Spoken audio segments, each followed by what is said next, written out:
Así que hermanos, oficialmente bienvenidos a nuestra reunión de hoy, deme aquí del 13 de noviembre. Como saben, tenemos con nosotros al pastor Miguel, que siempre es bueno escucharlo, lo sabemos, pero en espacios así como este, que le podemos hacer preguntas y lo tenemos para nosotros, yo me gozo, así que vamos a aprovecharlo lo más que podamos. Algunos jóvenes me han enviado ya preguntas, la tenemos alguna seleccionada para empezar a hacerla al pastor Miguel. Y nuevamente, ahorita vamos a abrir el espacio para que ustedes también puedan hacer sus preguntas en vivo.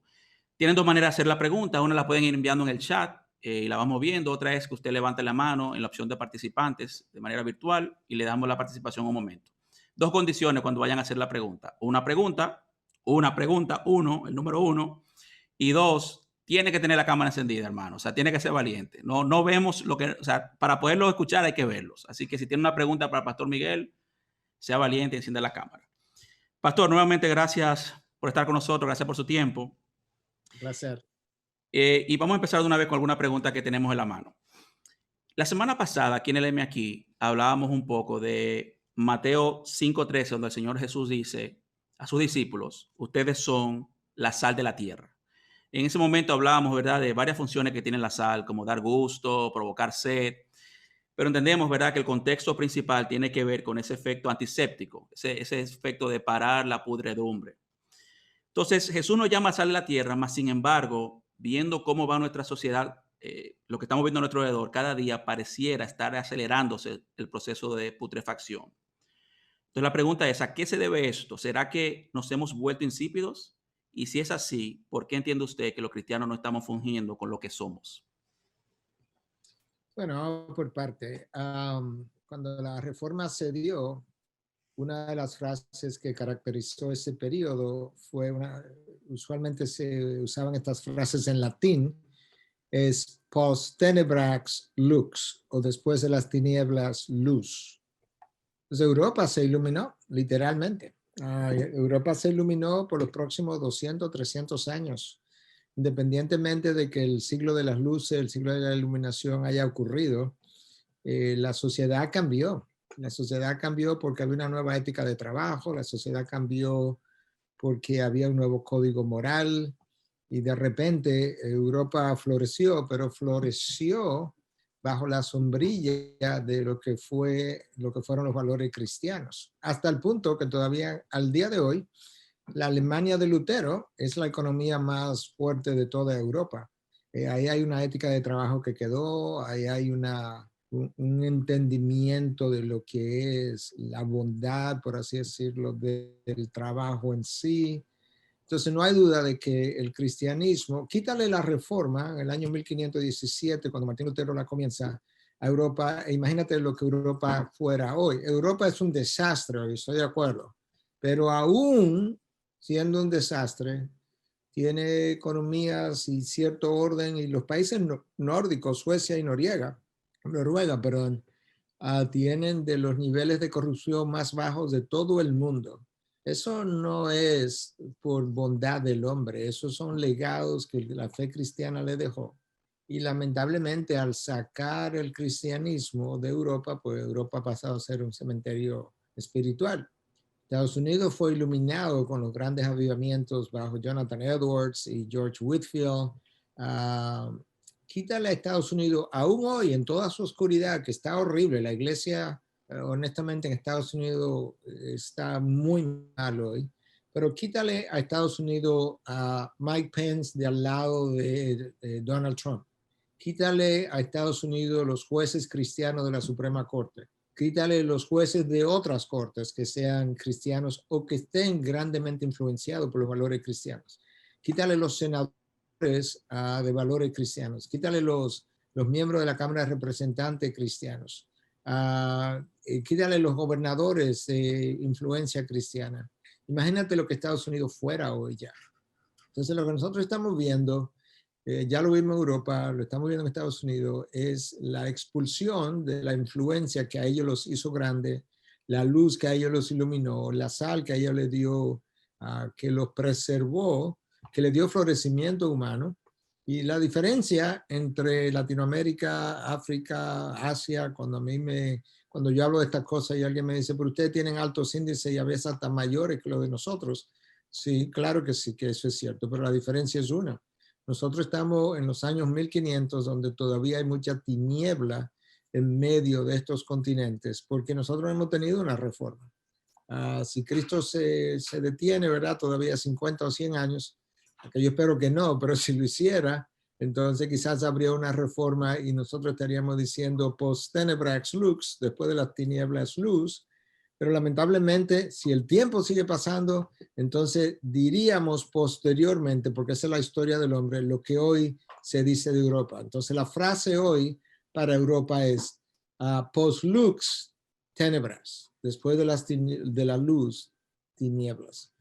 Ahí es donde está Europa. Entonces, ¿qué está pasando? Ahí está la descripción de lo que pasó y de lo que está pasando. Pero definitivamente que el cristianismo ha ejercido una fuerza de contención, de iluminación, de preservación a lo largo de los siglos. Estamos peleando, Roe versus Wade se aprobó en Estados Unidos en el año 1973, el aborto, y ¿cuánto? 50 años después estamos todavía en Estados Unidos peleando el aborto y es verdad que no se ha despenalizado, perdón, no se ha penalizado, pero no es menos cierto que se está mucho más cerca de poder alcanzar algo así que hace 40 años atrás. ¿Y quién ha ejercido esa influencia? Los valores cristianos y los cristianos que han seguido peleando en favor de la vida. Entonces, no hay duda de que somos sal y luz. Pero Cristo dijo, y eso es lo que le ha pasado a la iglesia, si la luz, perdón, si la sal pierde su salinidad, ¿para qué sirve? Para tirarla, para pisotearla y echarla al fuego. Entonces, cuando la iglesia ha perdido esa influencia, tuve la densidad de la oscuridad regresar. Y lamentablemente, cuando nosotros hablamos de la secularización de Estados Unidos, no es, hay un par de sociólogos muy conocidos, Charles Taylor y Peter Berger, que hablan de la secularización de Estados Unidos, y ellos son los primeros en decir, eso no quiere decir que Estados Unidos ha dejado de creer en Dios o en un Dios. Lo que ha pasado es que la iglesia ha dejado de ser relevante.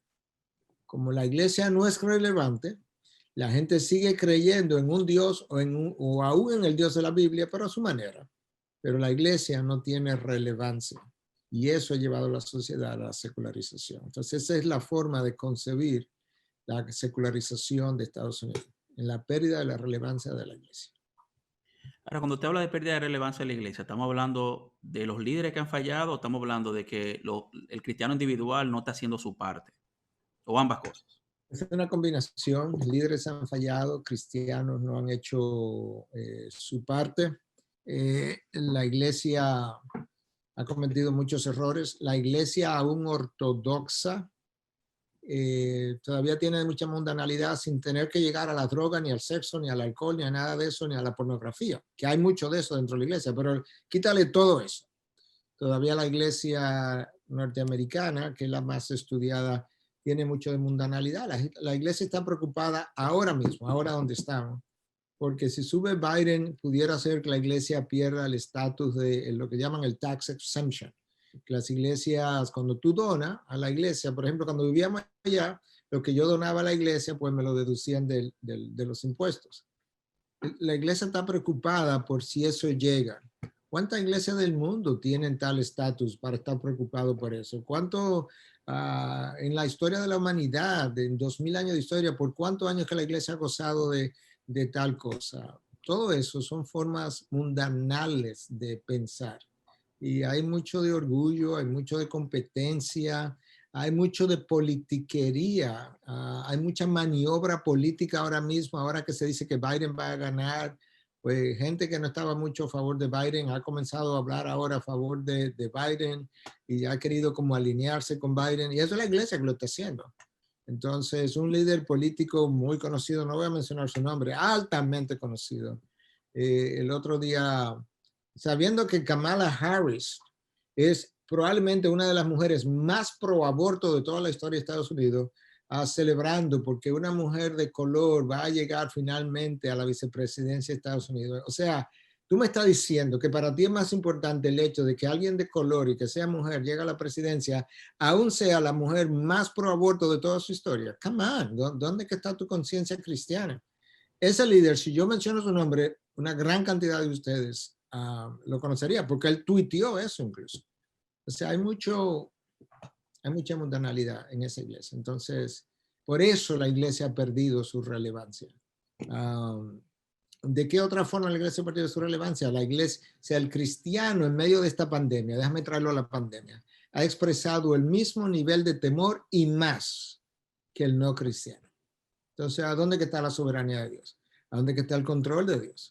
En la misma IBI, yo se lo puedo mencionar, nosotros hicimos una convocatoria para que gente pudiera saludar en las puertas cuando la gente venía entrando, y tú sabes quiénes ofrecieron. Una señora de 84 años, que es mi hermana, una señora de 76 años, que es mi hermana, un señor de 70 y pico de años, que es mi hermano. Come on, o sea, ¿dónde están los jóvenes de la iglesia nosotros?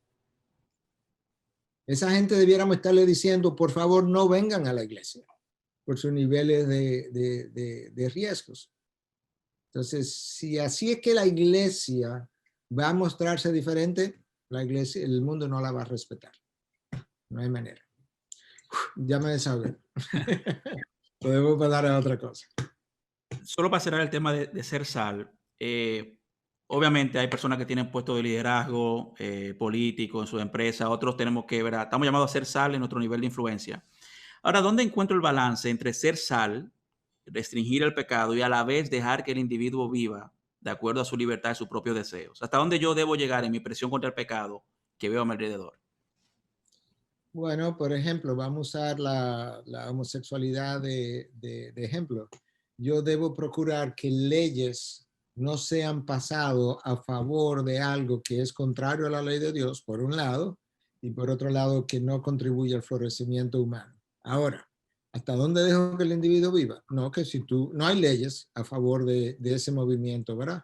Pero si tú quieres ser parte de ese movimiento, tú lo puedes ser. O sea, nosotros no podemos abogar por leyes que lo persigan, no podemos abogar por leyes que lo penalicen, no podemos abogar por leyes que lo pongan en la cárcel. Eso sería inhumano y antibíblico. No, si tú quieres vivir esa vida, tú la puedes vivir. Pero yo no puedo, o sea, yo debo tratar de ofrecer resistencia a que se pasen leyes que luego obligan a toda la población a comportarse de una manera. Porque ahora se está hablando, por ejemplo, en múltiples naciones, y ya hay algunas que lo han pasado, de leyes donde ya tú no puedes decir que la homosexualidad es un pecado. Entonces, ahí es donde está la diferencia entre las leyes que se pasan, que obligan a todo el mundo, y otras cosas que son simplemente malos modelos, pero que no obligan a todo el mundo. Si ellos están en la sociedad, eso no es un buen modelo, pero sabes que eso no obliga. Yo puedo elegir seguirlo o no seguirlo. Pero las leyes, una vez pasadas, yo no puedo elegir si las sigo o no las sigo. Yo tengo que someterme a ellas. Entonces, esa es la diferencia. O sea, tenemos que ser oposición a aquellas cosas que son contrarias a las leyes de Dios. Pero el que quiera seguir emborrachándose, que siga emborrachándose. El que quiera seguir usando droga, que siga usando droga. Por así decirlo. Lo que no puedo tener una ley que promueva la droga, porque luego la sociedad piensa que lo que es legal es moral y mis hijos van a crecer pensando que lo que es legal es moral y entonces van a hacerse todo ese daño porque las leyes actúan como profesores de la nación, literalmente, las leyes enseñan. Porque usted mencionaba ahorita el cambio con la reforma, habló de Jonathan Edwards y Joan, uno de los jóvenes de aquí, hace la siguiente pregunta. Han habido momentos en el pasado que han sido moralmente muy decadentes y donde se pensaba que el cristianismo iba a desaparecer, mas sin embargo, vez tras vez la iglesia experimentó un avivamiento. Viendo el panorama actual, ¿apostaría usted a un nuevo avivamiento de la iglesia o a una inminente segunda venida de Cristo en un futuro cercano? Yo creo que Europa, como dirían en inglés, is done. Yo no estoy esperando ningún avivamiento en Europa. Obviamente no soy profeta, no soy hijo de profeta, me puedo equivocar, pero estoy profundamente convencido en mi falabilidad humana que Europa que se olvide de un avivamiento. Creo que Estados Unidos debe olvidarse de un avivamiento. Yo creo que Estados Unidos está al borde del juicio, sea ahora o en 4 años o en 8. Estados Unidos está al borde del juicio. Yo creo que nosotros, pues Estados Unidos comenzó su juicio. Si tú escuchas a alguien como John MacArthur, por ejemplo, John MacArthur te dice de hace 10 o 15 años que Estados Unidos es una nación abandonada por Dios. Imaginémonos 10 o 15 años después. Si vamos a ver avivamiento, yo espero verlo en regiones como Latinoamérica, África, Asia, donde las grandes visitaciones de Dios aún no se han dado. Yo espero que Cristo venga pronto. Yo espero que Él venga pronto. Ahora, yo no sé si pronto es 5 años o 80 años. Porque para un ser que vive fuera del tiempo y del espacio, 80 años es, ¿qué es 80 años? 100 años, ¿qué es? Ahora, si tú me dices, ¿tú crees que va a haber otro milenio más? O sea, 1000 años más. No, imposible. No, porque el mundo se está hundiendo él mismo. El mundo está acabando su propia, ¿cómo se llama? Cuando tú haces cuando va a enterrar un cadáver, su propia Propia tumba. tumba. Ujú. Su propia tumba, exacto. Su propia fosa. Entonces, no, yo creo que el mundo va...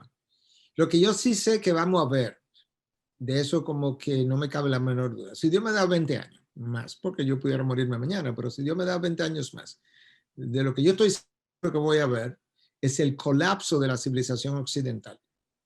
¿Qué implica la civilización occidental? La civilización occidental implica el conjunto de valores, principios, leyes, culturas, que todo lo que fue Occidente, que es Europa, Estados Unidos influenciado por Europa, todo lo que ellos alcanzaron en términos de estabilidad social, estabilidad política, estabilidad económica, valores de la familia, leyes, leyes que hicieron florecer la sociedad, todo eso se está yendo a pique.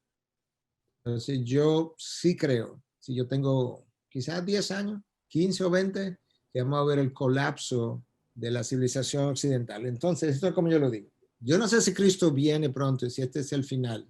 De lo que yo sí estoy convencido que este es el final de la civilización occidental, sin lugar a dudas. Y que el imperio norteamericano se va a caer. Él puede estar en su mejor economía ahora mismo, si es el caso, pero él se va a caer. Pero no se va a caer porque nadie lo invadió como todos los imperios anteriores. A los imperios anteriores todos se cayeron por una invasión externa de otro imperio. Este imperio se va a caer desde adentro. Él solo se va a derrumbar por la pérdida de valores que son los que sostienen un individuo, una pareja, una familia, una sociedad, y no los hay, no los hay, porque ahora mismo ni siquiera hay, no hay ni siquiera credibilidad en la verdad. Estados Unidos acaba de tener una elección y cada cual tiene su propia versión de la historia. Los republicanos con Trump a la cabeza están convencidos de que hay un enorme fraude y el otro lado está convencido de que no hay ningún fraude y nadie sabe cuál es la verdad. Ahora mismo Katy y yo estábamos hablando hace un rato y decíamos, yo no veo como nada en las noticias, ni mucho menos. Ahora yo le decía, yo tampoco sé. Yo no sé si es verdad que el fraude es cierto, si no es cierto, porque todo el mundo tergiversa la verdad y tú no puedes tener una sociedad de esa manera. Y los medios de comunicación, todo lo que los medios de comunicación, si están asociados con Biden, Biden no ha hecho ningún fraude y todo está bien. Si están asociados con Trump, Trump no ha hecho ningún fraude, Trump no ha perdido ninguna elección y él va a ser el presidente por los próximos 4 años. ¿A quién le creo? Entonces, bueno, tendremos que esperar a ver la Suprema Corte que revise y decida. Ok, cambiando un poquito ya el tema. Una joven pregunta, ¿cuál sería su consejo respecto a las páginas de solteros cristianos? Son estos websites que hay disponibles para, ¿verdad?, se puedan conocer, ya que usted no conoce a nadie en su iglesia. Yo creo que, mira, conociendo la historia de la humanidad y habiendo estado en el salón de consejería no sé cuántos cientos de veces, la gente tiene problema en conocerse, viéndose la cara y viviendo incluso uno con otro en bajo el mismo techo. Imagínate lo que implica conocerse vía un Zoom.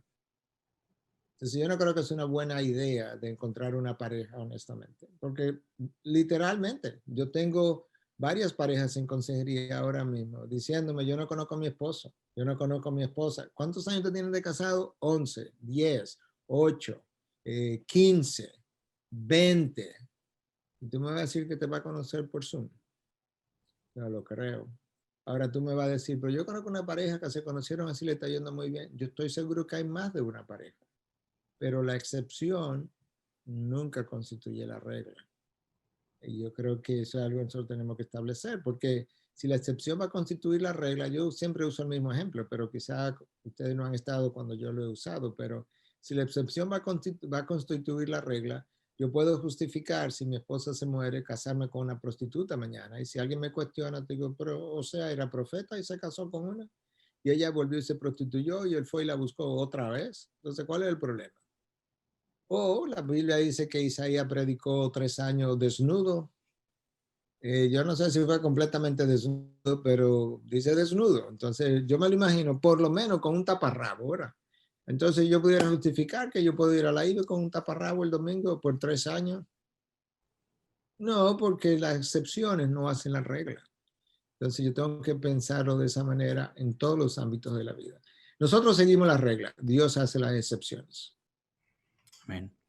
¿Cómo pudiéramos ayudar a alguien que lucha con atracción al mismo sexo? O sea, recuérdense que estamos en un ambiente de jóvenes adultos que tienen amigos. De hecho, el otro día nos llegó una pregunta de una chica que su mejor amigo era cristiano y decidió ya entregarse a la vida homosexual. ¿Cómo podemos ayudar a alguien que realmente está o genuinamente está luchando con atracción al mismo sexo? Bueno, yo creo que en primer lugar necesitamos verdaderamente mostrar un interés en esa persona. O sea, que la persona no se sienta que ellos son, ¿cuál es la palabra que yo escuché en una ocasión? Como un Proyecto. proyecto. Exacto, gracias, esa es la palabra. Como un proyecto, ¿no? Yo no soy un proyecto de conversión. Tú quieres ser mi amigo, quieres entender de dónde yo vengo, de dónde viene mi lucha, y al mismo tiempo, como amigo o amiga, quiere apoyarme para salir de ahí y ofrecerme un modelo del cual yo no vengo, un estilo de vida del cual yo no vengo quizás, que a mí me sirva como espejo para ver de qué forma yo salgo de ahí. Obviamente la persona que haga eso necesita estar muy firme en su caminar cristiano, tiene que tener convicciones muy firmes, tiene que tener una relación con Dios muy cercana, pero yo no puedo ayudar a otro hasta que no entienda al otro. Entonces necesito entender de dónde vienen estas luchas y nosotros entender que es un pecado, no es el pecado imperdonable, y es el fruto de la caída del hombre. Es el fruto de la distorsión de la imagen de Dios. Cuando tú tienes un heterosexual promiscuo y tiene alguien que está luchando con la homosexualidad o está ya practicando la homosexualidad, ambas son distorsiones de la sexualidad humana que necesitan un patrón sano, bíblico de lo que es la sexualidad humana, porque ambos están idolatrando y adorando el Dios equivocado. Están adorando el Dios yo y están adorando la sexualidad. Pero yo creo que lo que más puede ayudar a una persona a salir de ahí, y yo no sé cuántos ustedes estuvieron el miércoles, ya sea presencial en IBI o por Zoom, pero hablamos de la imagen de Dios en el hombre. Y uno de los conceptos más poderosos para mi propia vida, en términos de cómo ver al otro, cómo tratar al otro, cómo ver el sexo opuesto de una manera sana, cómo ser responsable hacia el sexo opuesto, cómo proteger el sexo opuesto, cómo no lujuriar con el sexo opuesto. La idea más poderosa para mí ha sido el hecho de pensar que el otro es portador de la imagen de Dios. De manera que cuando tú estés, por ejemplo, frente a una página de pornografía, que tú te puedas decir, y yo hablé de esto el miércoles en la IBI, tú estás disfrutando de la imagen de Dios en otro o otra de una manera perversa. Porque tú eres la imagen de Dios y el prójimo es la imagen de Dios. Y le estás disfrutando, pero de una manera perversa. Entonces yo no me imagino el que tú puedas pensar eso, rumiar eso de manera repetitiva y que eso no cambie tu forma de pensar. ¿Cuál sería la razón para amar al prójimo? O sea, cuando tú escuchas la parábola del buen samaritano, donde hay un hombre que está tirado en el piso, se supone que es un judío porque estaba en Jerusalén, y pasa el sacerdote, eso yo lo mencioné el miércoles, pasa el sacerdote, ese soy yo, y pasan los levitas, esos son ustedes. O sea, la gente que tiene formación religiosa, ninguno le hizo caso. Entonces pasa un samaritano que ni cristiano es, porque ellos solamente creían en los 5 primeros libros de la Biblia, Y el samaritano que le hace caso y lo levanta y le cura las heridas y lo pone en su caballo y lo lleva a un mesón y le dice a él, mira, cuídamelo y cuando yo regrese yo te voy a pagar lo que te cueste. Y Cristo le dice, ¿cuál de esos ustedes piensan que fue el prójimo? Ah, bueno, el samaritano. El samaritano no conocía a ese hombre. ¿Cuál sería la razón humana para cuidar de un hombre que yo nunca en mi vida, o una mujer, yo he visto? Hay una sola razón. Ese hombre tirado ahí en la calle es portador de la imagen de Dios. Y yo tengo que cuidar la imagen de Dios. Los dos mandamientos más grandes que Cristo nos dio tienen que ver con la imagen de Dios. Amarás al Señor tu Dios con toda tu alma, toda tu mente, toda tu fuerza, ¿verdad? Ese es Dios, su persona.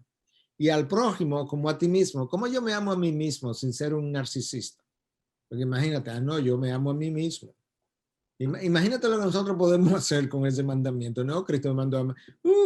Imagínate, yo me puedo amar a mí mismo y de una manera cristiana. Hay una forma como tú puedes amarte a ti mismo sin pecar. Y es que tú entiendas que la imagen de Dios está en ti. Tú la vas a cuidar, tú la vas a cultivar. Y por tanto, cuando tú veas a tu prójimo, tú vas a cuidar la misma imagen, tú vas a cultivar la misma imagen, como tú lo haces en ti mismo. Entonces yo creo que la mejor manera para ayudar a alguien que está luchando con la atracción al mismo sexo es ayudarle a ver, ¿sabes qué? Hermano, hermana, tú portas la imagen de Dios. Y el otro, hacia quien te sientes atraído, es portador de la imagen de Dios. Pero Dios nos dio un diseño noble. Nos dio un diseño noble para que sea disfrutado noblemente. Cuando distorsionamos el diseño, no solamente con la homosexualidad, no, con la heterosexualidad pornográfica, con la heterosexualidad promiscua, con la heterosexualidad fornicaria, con la heterosexualidad adúltera. Estamos disfrutando la imagen de Dios, pero de una manera perversa.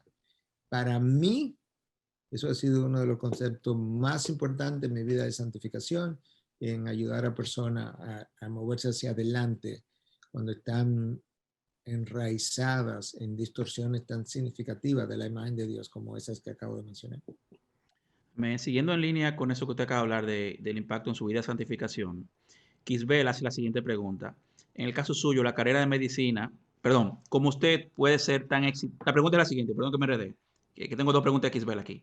¿Cómo usted puede ser tan exitoso en las áreas en las que se desempeña, medicina y teología, y no ser esclavo del orgullo? Yo era muy orgulloso cuando terminé la escuela de medicina, justamente por mis logros, pero Dios se encarga, Dios se encarga de bajarte de la cabeza y Dios se encargó en diferentes momentos, viviendo yo en Estados Unidos, en humillarme de formas distintas. Y fue bueno para mí ser afligido. Y luego, para comenzar, ¿verdad? Porque ese es el comienzo, donde Él tiene que humillarte y luego tú aprendes a humillarte a ti mismo, porque son como dos procesos. Cuando llegué a Estados Unidos yo podía leer los libros de medicina en inglés, yo pude pasar mi examen para poderme ir, mi examen tanto de medicina como en un examen de inglés de comprensión y de gramática, pero yo no tenía habilidad conversacional, entonces yo me deprimí incluso al principio porque al no poder comunicarme conversacionalmente, pues tú parecía como estúpido. Y yo me deprimí y lloraba y llegaba a mi casa, Katy te puede contar, yo llegaba a mi casa, abría la puerta, veía a Katy y lloraba de la depresión. Bueno, eso fue un momento en que Dios estaba trabajando en mi orgullo y eventualmente todo eso pasó, quedó atrás y Dios se encargó con otras experiencias también. Pero después tú comienzas a crecer y a darte cuenta, bueno, esto es una buena experiencia, que de hecho yo creo que está en YouTube, en uno de mis testimonios y Reinaldo Logroño me dijo en estos días, mira pastor, tal cosa, creo que me dijo que está en tu testimonio de YouTube, mucha gente no lo conoce y es esto. Yo hice la especialidad, todavía tenía menos orgullo, pero seguía orgulloso. Y entonces yo comienzo a ver una serie de pacientes bastante graves, donde se pensaba que se iban a morir, y ellos comienzan a salir y ahí se para su casa. Entonces, yo comencé a sentir el orgullo de eso. Entonces, en medicina hay un lenguaje que si a alguien, por ejemplo, le hicieron una apendectomía, en inglés se llama status post-appendectomy. Entonces, tú estás haciendo ronda y tú dices, Katy Sheraldi, habitación 42, she's status post-appendectomy. Entonces, un día, yo entro a la unidad de cuidado intensivo a ver uno de estos pacientes bien avanzado, y la enfermera que está ahí me dice, tú vienes a hacer este paciente status post Núñez. Como que Núñez le pasó y Núñez lo curó. A mí me gustó eso. Entonces, el próximo paciente que está como grave, yo llego a intensivo y ahora yo me adelanto y le digo a la enfermera, yo vine a hacer este paciente status post Núñez. ¿Qué tú crees que pasó? Él se murió. Y el próximo paciente, ¿qué tú crees que pasó? Él se murió. Y el próximo paciente, él se murió. Eran las 11 de la noche, yo voy saliendo de cuidado intensivo un día, voy para mi casa, llego al elevador, como que le digo adiós, conversando con él, what's going on? Casi como reclamándole. Y Dios me dijo, yo no lo oí audiblemente, pero me lo hizo entender, para que aprendas a confiar en el dador de los dones y no en tus dones. So, eso fue otra boom. Dios se encarga y una vez tú entiendes, tú sabes qué, lo que Pablo dijo, ¿qué tiene que no hayas recibido? Dones, talentos, habilidades, inteligencia, oportunidades, lee inglés, lo que tú quieras. ¿Qué? Dios puede coger una burra y hacerlo mejor que tú. Puede poner una burra y hacer lo que predica mejor que tú.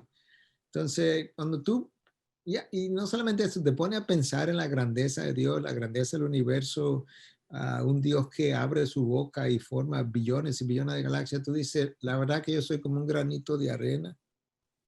Y cuando tú comienzas a pensar, wow, yo sé mucho de lo que tú quieras, ¿tú sabes qué?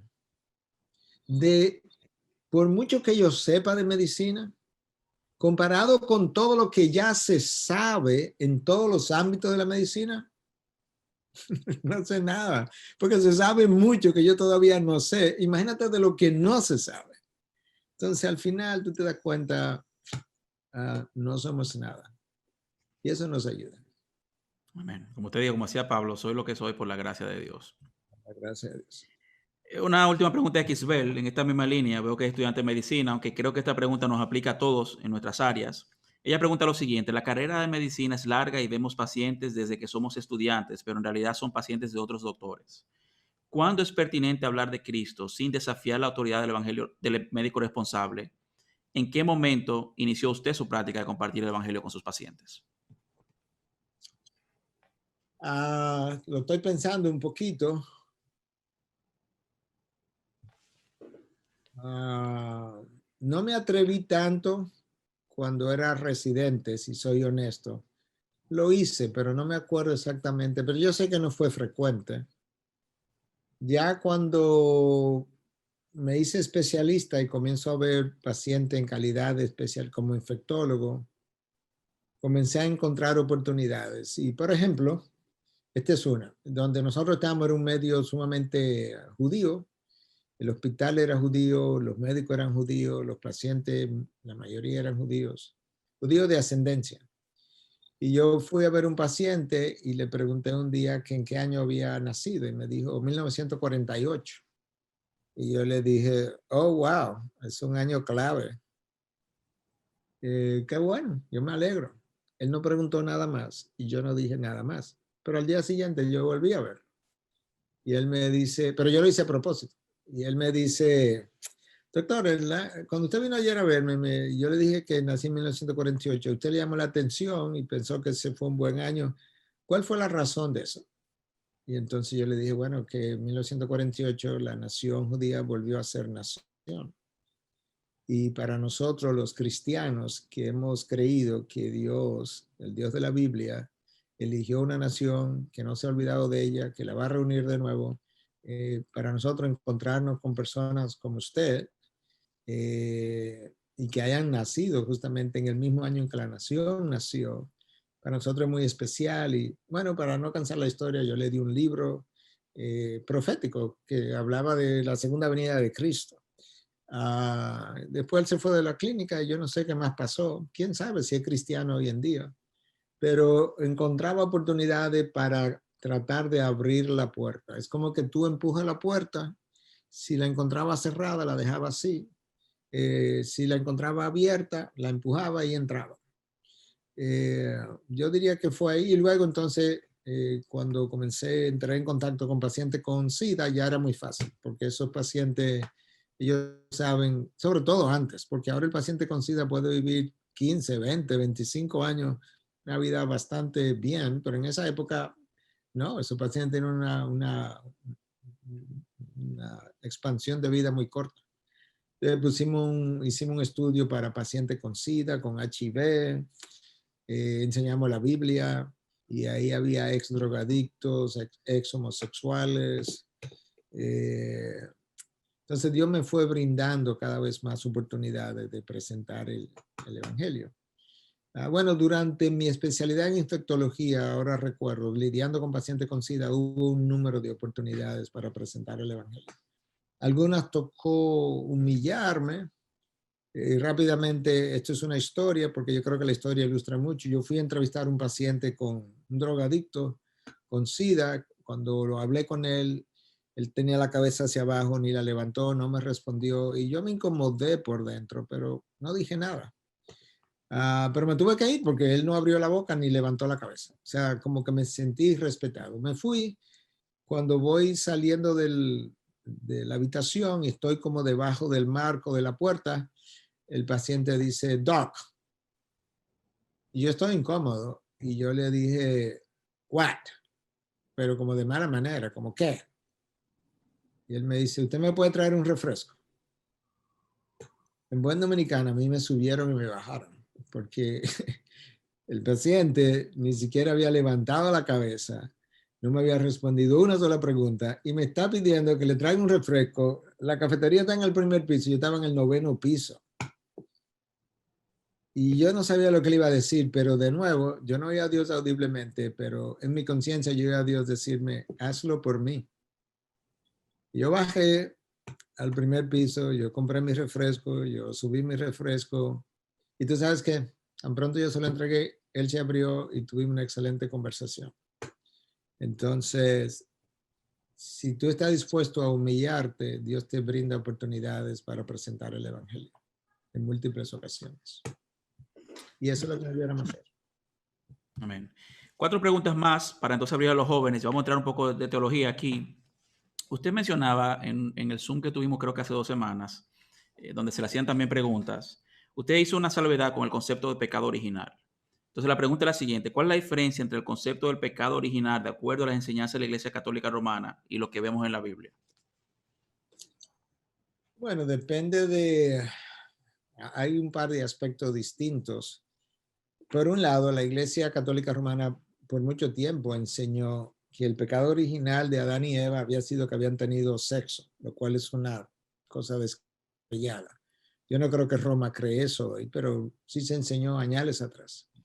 En segundo lugar, el pecado original es el pecado que Adán y Eva cometieron. Esa es la originalidad del pecado. Pero que la Iglesia Católica entiende que con el bautismo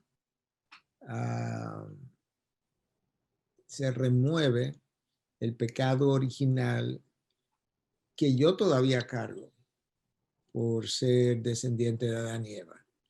En realidad yo lo que tengo es la naturaleza pecadora que heredo de Adán y Eva, y ese es mi pecado, y luego los pecados que yo comienzo a cometer. Entonces, y que no es removido por un bautismo, es removido por Dios cuando yo vengo a Él en arrepentimiento, pero no es un pecado, son todos mis pecados. Y el pecado es algo no solamente que yo hago, el pecado es algo que yo soy. Yo tengo que Es uno de los conceptos más importantes que yo necesito aprender. O sea, tú no eres mentiroso porque tú mientes. Tú mientes porque eres mentiroso. La condición tiene que precederme para yo poder dar ese fruto. Si yo mato a alguien, yo no soy criminal porque maté a alguien. Yo lo maté porque yo era criminal. Por eso que Cristo dice que si mira a una mujer para codiciarla, lujuriosamente ya cometiste adulterio. Pero yo ni le he topado. No, que tú no tienes que toparla. Porque si se dan las condiciones, ya sabemos lo que tú vas a hacer. Yo soy primero lujurioso y luego yo voy y cometo adulterio o fornico o lo que sea. Entonces el pecado es algo que yo hago, pero es algo que yo soy. Ambas cosas. Okay. Yasmín pregunta, cuando Saúl acude al espiritista de Endor, ¿quién podríamos decir que fue que habló con Saúl? Si fue Samuel. Y por otro lado, ¿qué quiso decir Samuel cuando le dijo a Saúl, ¿por qué me has perturbado haciéndome subir? O sea, ¿de dónde estaba que subió? Chao. Bueno, por un lado, ahí hay dos grupos y yo te voy a decir dónde yo estoy. Hay un grupo que piensa que eso fue un demonio que se hizo pasar por Saúl y habló como el nombre de Saúl. Y una de las razones por las que lo piensan, yo no estoy en ese grupo, una de las razones por las que lo piensan es porque la palabra de Dios enseña en el Nuevo Testamento que los que están de aquel lado no pueden regresar a este mundo porque hay un abismo entre ellos. Eso es verdad si yo quiero regresar, pero si Dios quiere que alguien de aquel mundo regrese, pues claro que pueden regresar. ¿Y cómo lo sabemos? Porque Moisés regresó y Elías también. Regresaron de aquel mundo y se juntaron con Jesucristo y le ministraron y vinieron de allá y habían, por lo menos Moisés había muerto. Entonces es posible venir de aquel lado a este lado, porque lo vemos en el Nuevo Testamento. De esa misma manera, Saúl pudo haber venido. La razón por la que yo creo que era Samuel, número uno, la bruja se asustó cuando vio a Samuel. Los demonios no asustaban a la bruja. Ella estaba acostumbrada a lidiar con demonios, a verse con ellos, a hablar con ellos. Ella sabía que estaba frente a otra cosa que ella no conocía. Ella se asustó. El texto dice que ella se asustó. Eso fue lo primero. Lo segundo es que Samuel sube.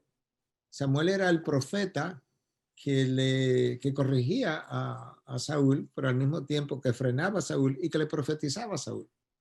A Samuel Dios lo envió, ese es mi entendimiento, a profetizarle a Saúl su muerte como parte de su juicio. O sea, no es simplemente que va a morir, es que yo te lo voy a dejar saber de antemano. ¿Y sabes qué?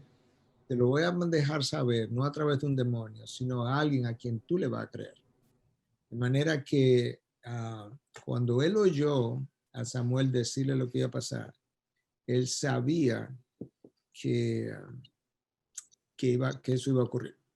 ¿De dónde venía? Porque dice que Samuel subió. Bueno, nosotros no sabemos exactamente como que de dónde subió, pero hay dos ideas que se pueden decir. Hay un lugar intermedio entre lo que es para aquellos que no conocen a Cristo y que murieron, que no es el lago de fuego, que es como el infierno final, donde es que la palabra la llama como el Seol. ¿Dónde está ese lugar intermedio? No sabemos. Algunos piensan, porque hay como referencia en ese sentido, que está como en el centro de la tierra. Yo no sé si está en el centro de la tierra o está en otro lugar, yo simplemente no sé. Pero si estuviera en el centro de la tierra, donde hay un lugar, literalmente el centro de la tierra es puro fuego, pues se puede hablar que Samuel sube de allí, no porque él estaba en el infierno, sino como una forma de decir, bueno, para allá que tú vas, y Samuel está testificando al subir, hablando en lenguaje figurado, que para allá que tú vas, para allá abajo. Eso sería una forma de decirlo. Pues simplemente porque suponte que no esté en el centro de la tierra. Entonces, ¿qué es debajo de la tierra?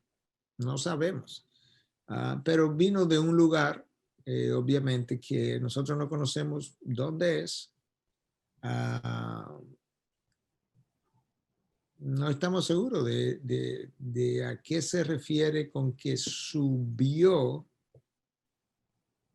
porque honestamente, en términos espirituales, el cielo tampoco está para arriba. Nosotros nos imaginamos el cielo para arriba, pero ¿cómo para arriba? Depende, porque si este es el planeta Tierra y yo estoy aquí y me imagino el cielo para arriba, pero si yo estoy en China, el cielo es, para mí que estoy en China aquí abajo, el cielo también es para arriba, pero está para acá abajo. Ahora de repente, hasta que China hace así, da la vuelta en el planeta. Entonces, como que para nosotros hablar de para arriba o para abajo con relación al cielo o cualquier otra cosa, yo no creo que yo creo que podemos hablar de para arriba o para abajo en relación a aquí donde yo estoy en mi oficina, yo sé lo que es para arriba, yo sé lo que es para abajo, eh, pero piensa que diferentes planetas están en diferentes, perdón, diferentes países, están en diferentes localidades al tiempo que tú estás diciendo para arriba o estás diciendo para abajo.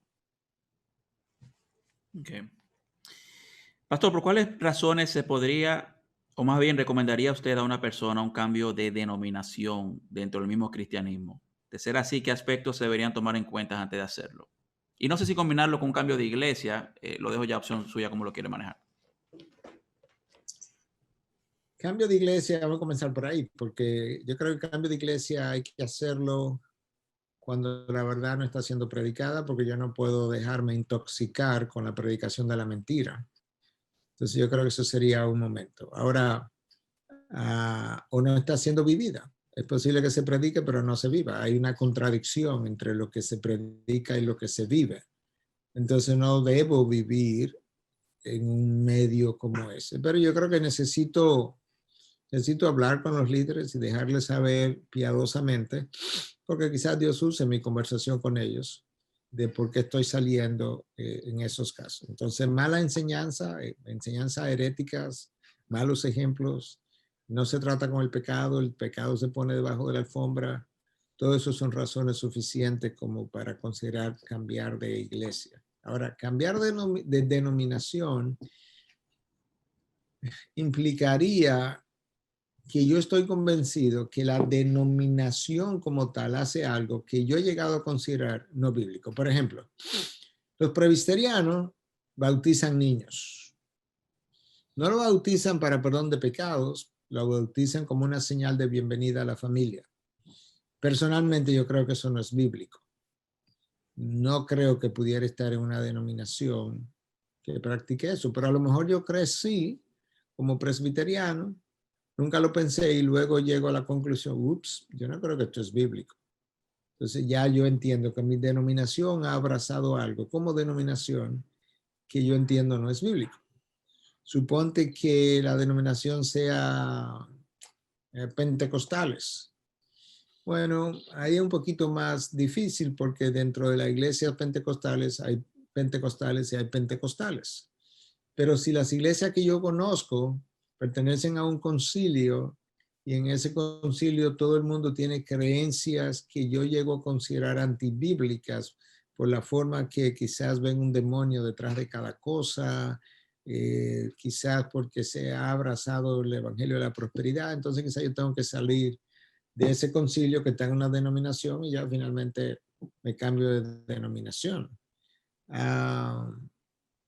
Yo creo que es eso, es cuando yo estoy convencido que en la denominación hay una práctica generalizada, ya sea aceptada de manera general, o hay una práctica que no el 100% de las iglesias la cree y la practica, pero el 90% de ella o el 80% de ella, y yo no quisiera ser parte de un movimiento así, entonces yo creo que es tiempo de salir de esa denominación. ¿Qué O se pasa? volvió, como ha Perdón, pasado en perdón, siga. no decía, o se volvió liberal, como ha pasado con un ala grande de la iglesia presbiteriana, que se volvió totalmente liberal. Okay.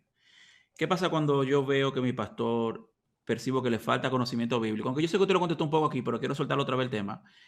Le falta conocimiento bíblico o quizás la iglesia de la que yo soy parte tiene un pie en la prosperidad, pero realmente no es con un interés, como sabemos que hay falsos maestros, sino que la convicción que tienen los líderes y que yo sé que aman al Señor. O sea, ¿cuál es mi labor ahí? ¿Debo orar y seguir presionando y reunirme con ellos, esperar que el Señor haga algo o simplemente por mi alma irme de la iglesia?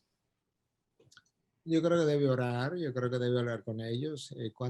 Creo que debe esperar. ¿Cuánto tiempo espero? Ahí donde viene un buen dominicano, ahí que la puerca retuerce el rabo. O sea, ahí es donde no hay una definición. Si yo voy a esperar un mes, un año, año y medio o 6 meses. Ya eso yo creo que vamos a tener que considerarlo caso a caso. Pero yo creo que sí, que debe hablar con tus líderes acerca de esas malas prácticas o malas creencias.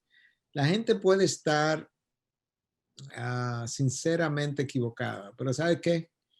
Yo puedo irme por un abismo sinceramente equivocado, creyendo que la carretera no terminaba ahí.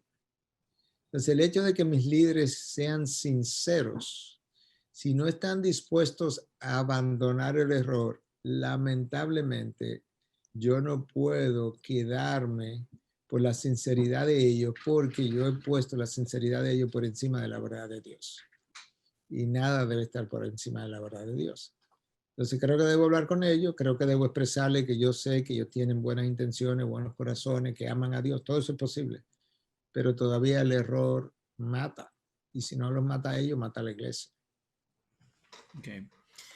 Y Ricardo nos trae esta pregunta: ¿cuál es la diferencia entre dar fruto del Espíritu, andar en el Espíritu y ser lleno del Espíritu? No creo que hay mucha diferencia. Cuando yo estoy lleno del Espíritu, déjame comenzar de esta manera.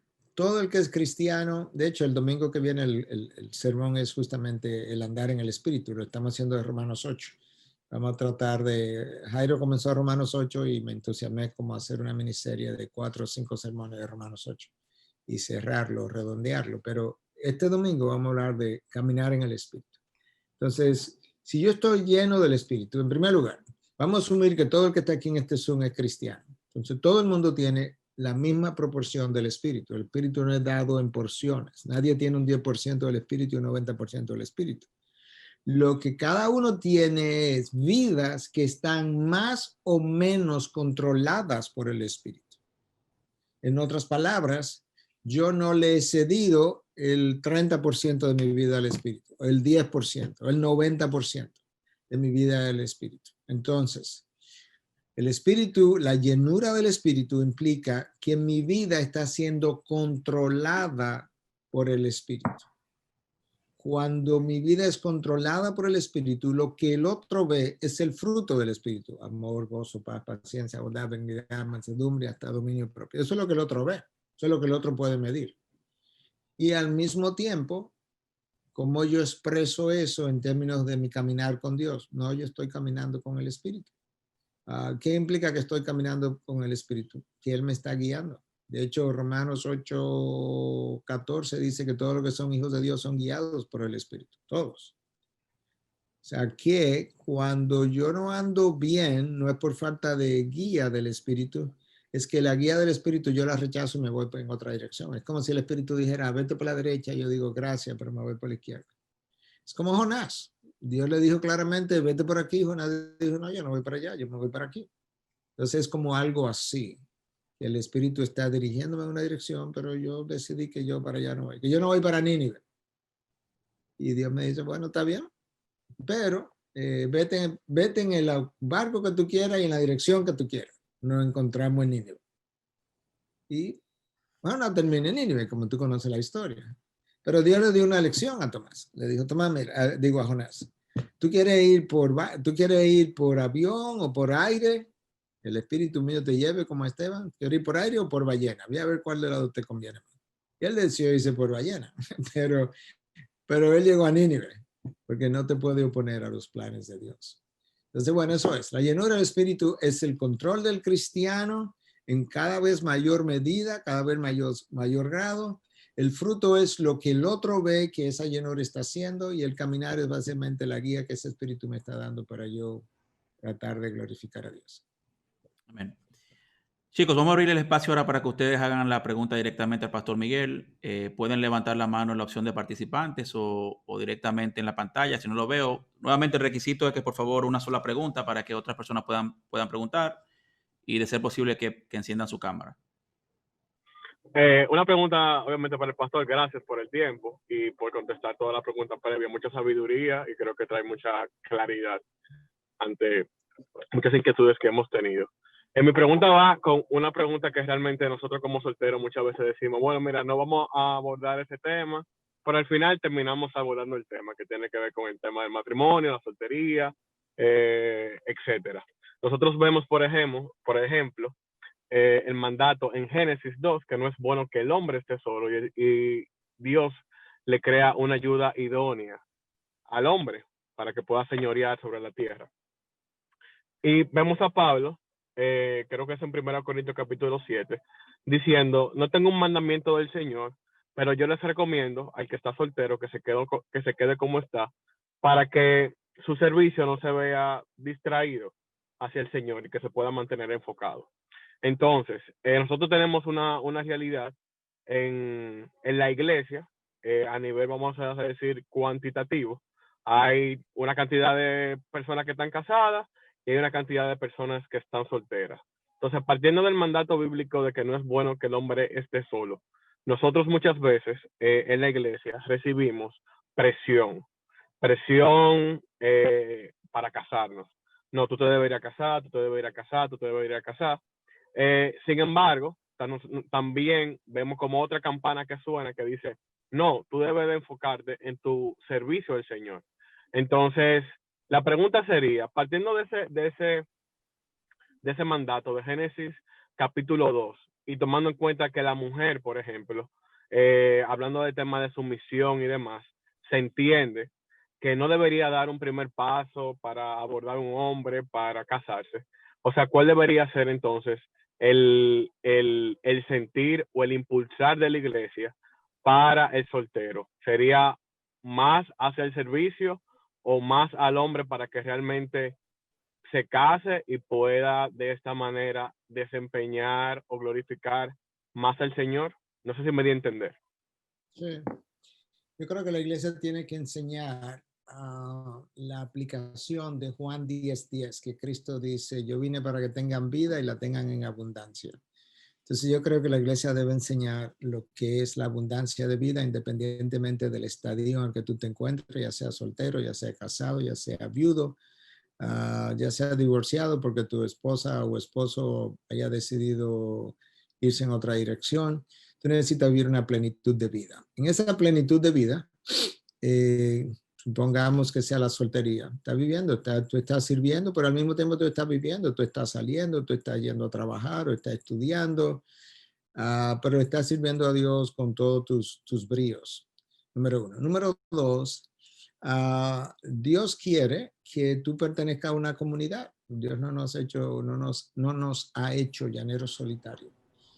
Entonces yo voy a pertenecer a una comunidad donde hay gente del sexo opuesto. Y yo voy a conocer gente del sexo opuesto. Yo voy a seguir viviendo mi vida plena.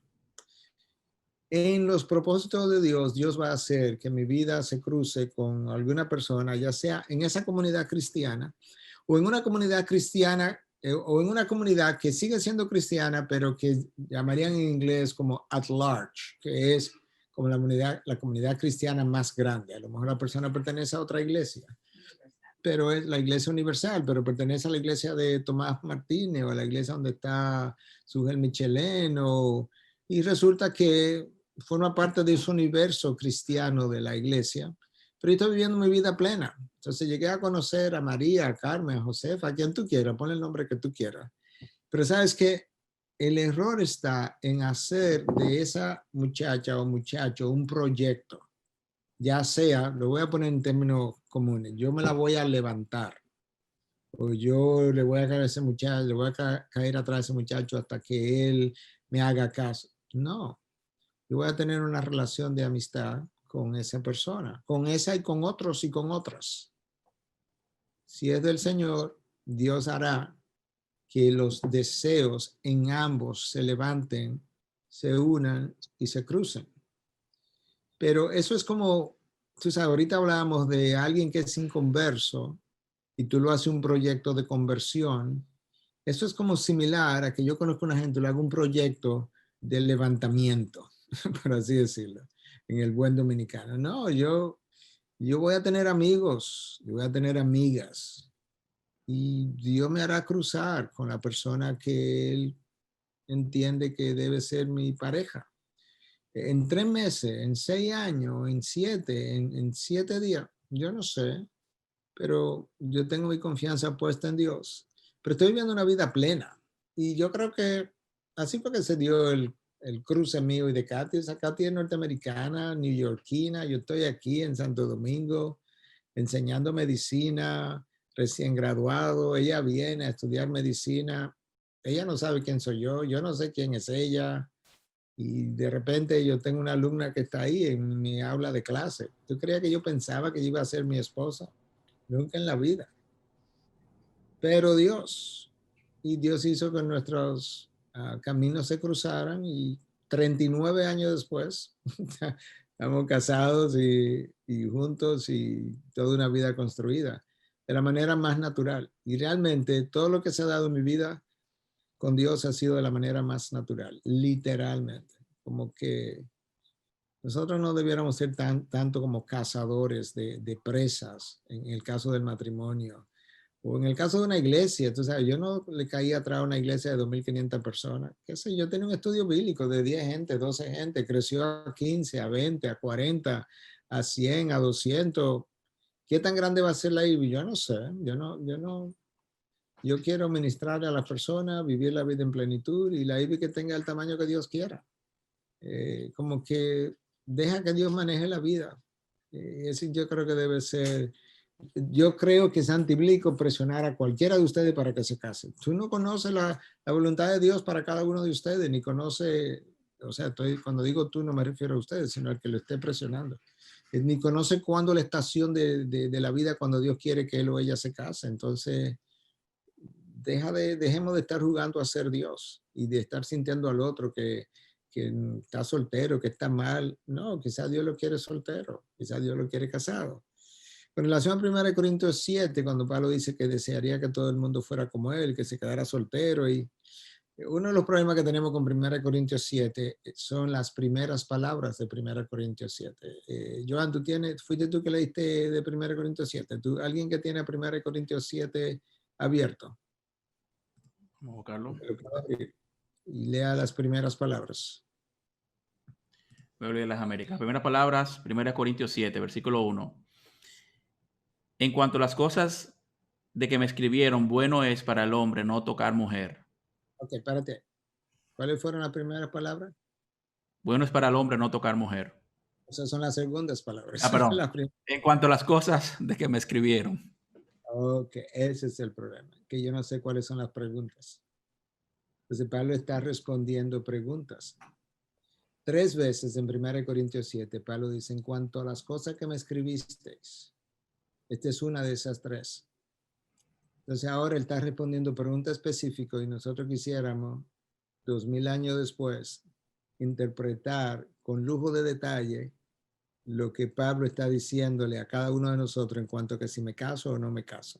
A Pablo le hicieron una pregunta y él dice, bueno, en cuanto a esa pregunta, es bueno que el hombre no se case, por ejemplo, o es bueno que el hombre no toque mujer. Sí, pero yo tengo que conocer la pregunta, a ver, porque si no mi respuesta está fuera de contexto. Es como que yo esté hablando con Pedro en esta habitación aquí, de repente tú entras y tomaste la conversación a mitad de camino. Y a mitad de camino tú dices, no, ya yo sé de qué ustedes están hablando. Y que nosotros digamos, ¿de qué estábamos hablando? A mí me ha pasado eso. Con Katy me ha pasado. ¿Qué yo iba a decir? Porque la interrumpí. No, te iba a decir, yo no iba a hablar de eso. Entonces, eso mismo Pablo pudiera estar aquí diciendo, ¿quién? Yo no estaba hablando de eso. Yo estaba hablando de esta otra cosa. Entonces, tenemos que interpretar a 1 Corintios 7. Bueno, no solamente 1 Corintios, period. Porque hay una carta anterior a 1 Corintios.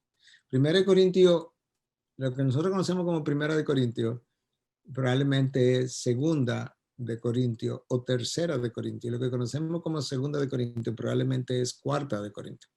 Porque hay otra carta de Corintios a la que Pablo alude, que tampoco tenemos, y que él se le envió a los Corintios. Entonces, estas fueron las que sobrevivieron.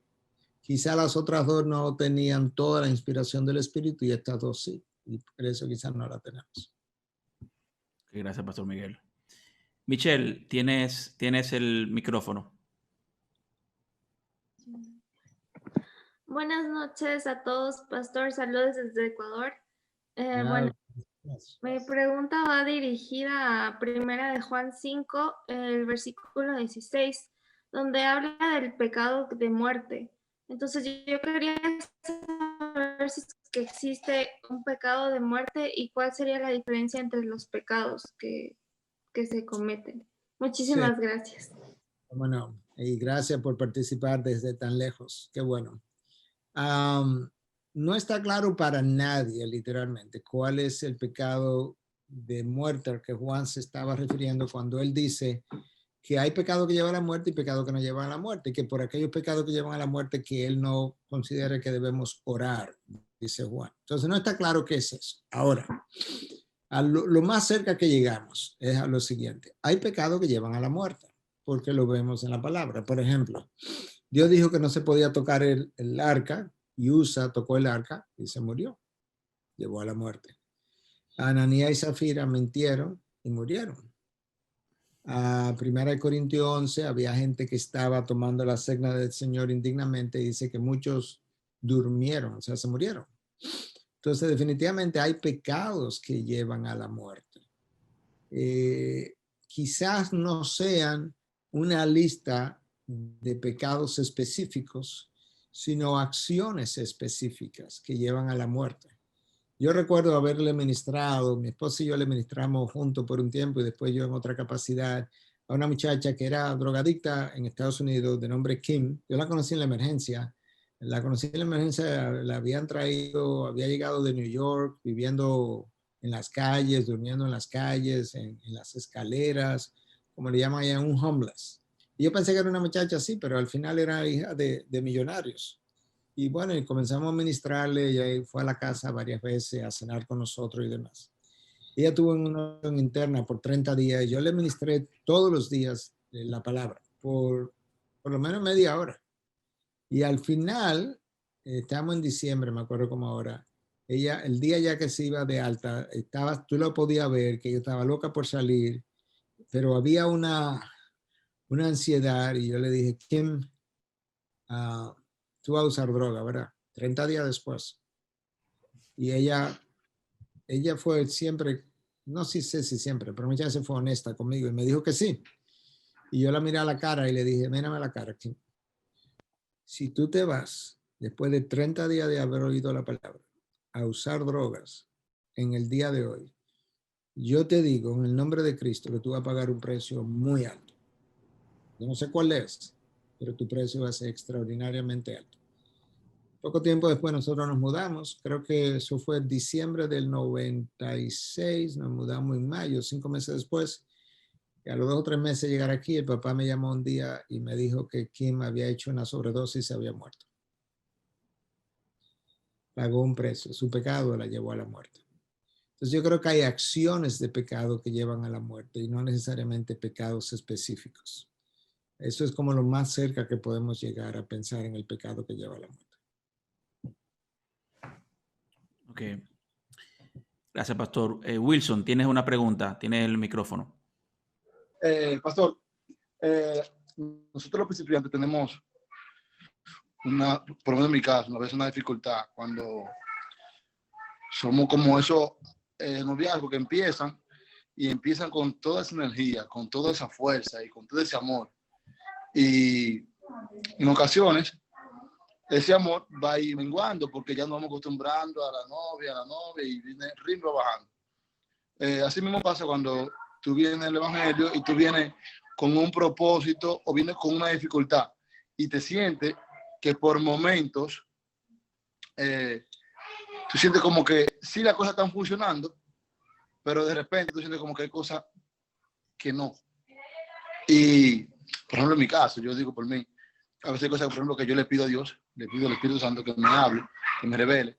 Y esas cosas sencillas que yo suelo pedirle, para mí sencillas, me llegan y yo digo, wow, por lo que el propósito que yo grande, que yo te estoy pidiendo, o sea, no me llega. O sea, lo que yo estoy buscando fue grande, no me llega. Y me siento, por el momento, como que,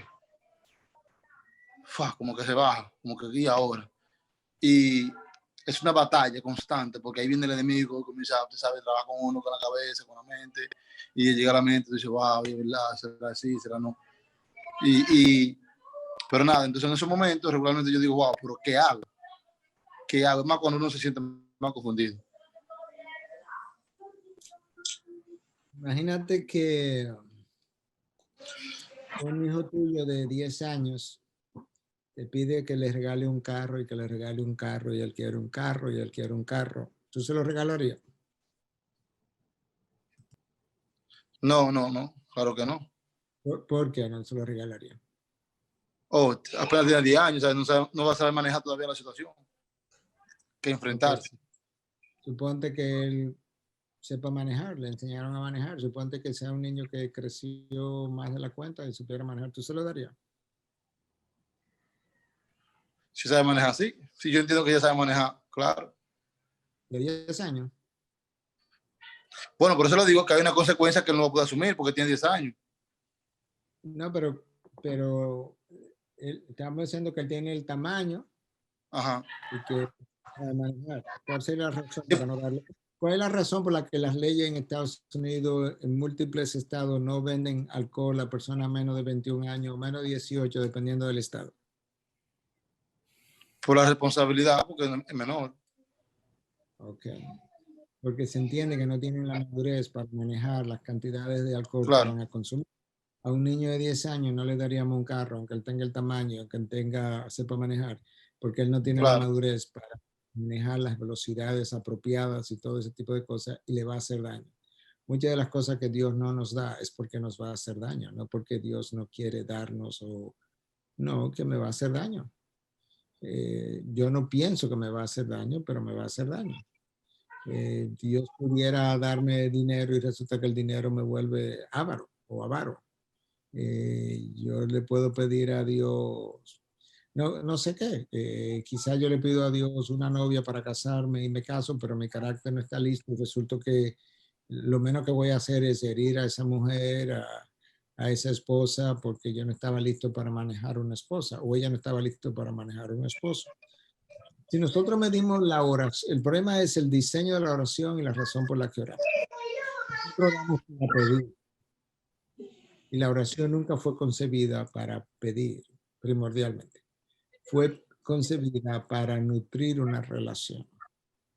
Entonces, obviamente, esa relación puede ser nutrida en una relación donde en ocasiones yo también pido y donde yo también recibo. Y cuando recibo, yo digo, oh, wow, la verdad que Dios es fiel. Pero Dios quería, antes de yo pedirlo, Dios quería darme eso. Dios me puso a pedir, esperó a que yo pidiera para darme, para que tú creyeras que yo soy el tipo de Dios que yo realmente estoy tratando de decirte que yo soy. Y es que yo soy fiel, y es que yo proveo, y que yo sé cuándo darte. Pero no te lo puedo demostrar en tu condición caída, simplemente proveyéndote todos los días, todos los días, todos los días lo que tú necesitas, porque cuando yo haga eso, tú incluso vas a hacer lo que se llama en inglés take it for granted, tú lo vas a dar por sentado.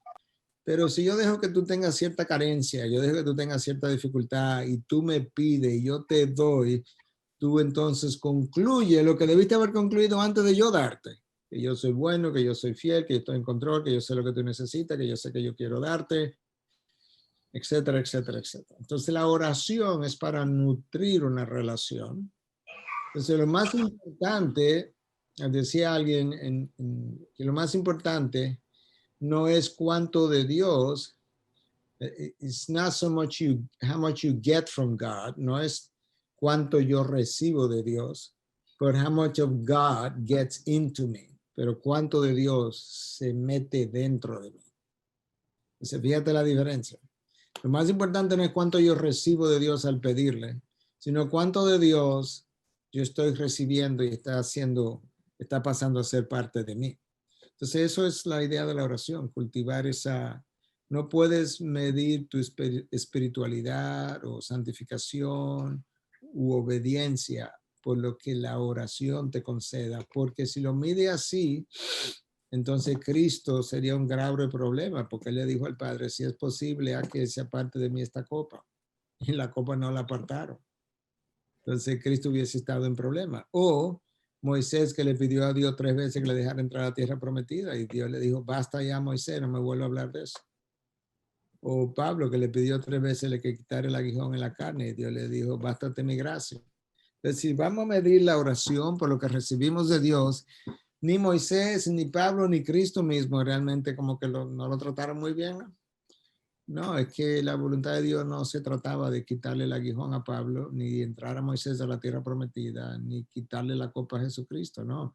La voluntad de Dios estaba justamente dejándole la copa, el aguijón a Pablo, dejando a Moisés fuera de la tierra prometida y dejando a Cristo clavado en un madero. Ahora, la oración que Cristo hizo en el huerto de Getsemaní, y la que siguió haciendo desde la cruz, porque él siguió orando en la cruz, Padre, perdónalo porque no saben lo que hacen, así sucesivamente, sirvieron para sostenerlo en medio de la prueba. Y de eso que se trata. Bueno, gracias, Pastor Miguel. Lucas, tienes el micrófono, puedes desmutearte. Sí, ¿qué tal? No sé si se escucha. Sí, se escucha y se ve. Bienvenido. Muy bien. Bueno, un placer. Gracias, Pedro, y un saludo, Miguel. Yo le hablo desde España, que acá son como las 2:30 de la mañana, así que pido disculpas por la cara, que me dijeron que tenía que poner la cámara. Bueno, la pregunta es la siguiente. A esa hora se puede tener cualquier cara. Exactamente, estoy perdonado. No, la pregunta que quería hacerle es la siguiente. ¿Qué opina acerca de la secularización y de la tibieza de los jóvenes en Europa? Si quiere responderme en España, si lo conoce, mejor, si no en Europa en general. Gracias. O sea, bueno, lamentablemente los jóvenes están recibiendo las consecuencias de aquellos que fueron delante, que no sirvieron de modelo o que comenzaron a sacar la influencia de los valores cristianos de Europa en general. Y obviamente los que vienen atrás pues le va a tocar a vivir una sociedad mucho más difícil de otros que vivieron en tiempos anteriores, justamente porque es una sociedad contraria ya en todas sus dimensiones a los valores de Dios, contraria en sus leyes, contraria en sus prácticas, contraria en sus creencias, contrarias en las formas de gobierno. Entonces esa juventud obviamente no tiene cómo, por así decirlo, no tiene cómo responder de otra manera, porque es lo que ha visto, así ha crecido, eso es lo que le han enseñado. Es como la juventud que creció atea en Rusia, casi como que no tenía otra opción que ser atea, entre comillas, porque eso fue lo que me enseñaron desde pequeño. Entonces, lamentablemente, Europa tiene una secularización que ha afectado a la juventud, lo cual va a prolongar y a profundizar su secularización, porque es la generación que va a estar gobernando, si Cristo no viene antes, en 20 o 30 años, y lamentablemente está creciendo desde temprana edad totalmente secularizada. Y de ahí entonces que la oscuridad se profundice todavía más. Y lamentablemente esa es la historia de la humanidad a lo largo de los años. Cuando tú lees la historia de Josué, en el libro de Josué, tú lees que la generación de Josué conoció a Dios y la próxima generación dice que conoció las obras de Dios y de la próxima generación dice que no conoció a Dios ni sus obras. Entonces tú ves un deterioro descrito aún en la misma Biblia en 3 generaciones, lamentablemente. Y eso lo estamos viendo. Es como que la historia se repite una y otra vez. No porque la historia sea circular, como dicen unos, la historia es lineal, tiene un punto de comienzo y un punto de fin. Pero la historia se repite porque es el mismo hombre con el mismo corazón pecaminoso, pero en diferentes actores, lamentablemente. Pastor, ¿y qué hay de los remanentes que uno ve, verdad? Que Dios mantiene un remanente en diferentes lugares. O sea, no hay esperanza, mientras haya remanente no hay esperanza en una región, una nación. Sí, yo creo que hay esperanza para el remanente, como siempre lo hubo para Israel. O sea, Israel todavía al día de hoy hay un remanente de judíos que ha llegado a creer. Pero una cosa es una esperanza para una persona como en el caso de Abraham, por ejemplo, o 5 o 10 o 10,000. Y otra cosa es una esperanza para una nación entera. Y a eso era que me estaba refiriendo. Claro, de hecho, en Europa mismo hay pockets, bolsillos, donde tú ves cierto grado de avivamiento, pero usualmente es entre inmigrantes, muchos de ellos latinos y otros de otras localidades. Entonces, sí, Dios no va a limitar su trabajo, pero así como en pequeños remanentes aquí y allí, definitivamente. Amén. Mayerlin, tienes el micrófono. Hola, pastor, buenas noches. Primero Hola, yo hola. quería dar gracias por la clase del miércoles y desde ese día yo quería hacerle una pregunta. Usted Qué bueno. mencionó en la clase que el temor es como la fuerza motora que mueve al mundo a tomar decisiones. Por eso ponemos seguro, por eso hacemos maestría, por eso la gente hace PhD, por eso se toman decisiones. Entonces, yo me quedé pensando ese día, pero no se lo pregunté porque me dio vergüenza. Nosotros que somos cristianos y estamos buscando glorificar al Señor, obviamente el temor no va a ser lo que nos va a llevar sino a tomar una decisión, sino los planes que el Señor tiene, su voluntad y la gloria de su nombre. Pero, o sea, ¿cómo vemos nosotros eso en el día a día? O sea, yo, por ejemplo, que tengo que tomar una decisión, ¿cuál sería el principio que me tiene que mover a tomar esa decisión? Yo estaba leyendo un libro el otro día y era un capítulo sobre la voluntad de Dios y decía, tú no te vas a levantar por la mañana y vas a decir, Señor, ¿qué media me voy a poner? Esta, lo otro. O sea, hay cosas muy específicas que tú la decides y ya, pero hay decisiones como más importantes y el Señor como que te va guiando a eso, pero como tú decides como que, ok, me voy a lanzar a hacer esto, porque yo sé que, o sea, ¿cómo uno discierne esa voluntad del Señor? O sea, ¿qué me mueve a mí a tomar esa decisión como de forma práctica? Lo pregunto por muchas circunstancias que se han dado y que el Señor como que me ha movido y yo a veces no sé como qué decidir porque realmente, o sea, no sé si es su voluntad, o sea, cómo yo discierno esa voluntad del Señor para mi vida. Ok. Lo primero que quiero decir es que Dios está más interesado en revelarme su voluntad de lo que yo estoy interesado en obedecer. Lo que implica que si yo no lo encuentro no es porque Dios me lo está escondiendo, porque el primer interesado en que yo obedezca es Dios. Y yo no puedo obedecer si yo no conozco lo que Él quiere que yo haga, ¿verdad? Ok, entonces Romanos 12:1 dice, ¿qué cosa? Ofrecer vuestros cuerpos como sacrificio vivo, agradable y santo a vuestro Dios, que es vuestro culto racional, para que podáis comprobar la voluntad de Dios, que es buena, agradable y perfecta. ¿Tú ves la relación?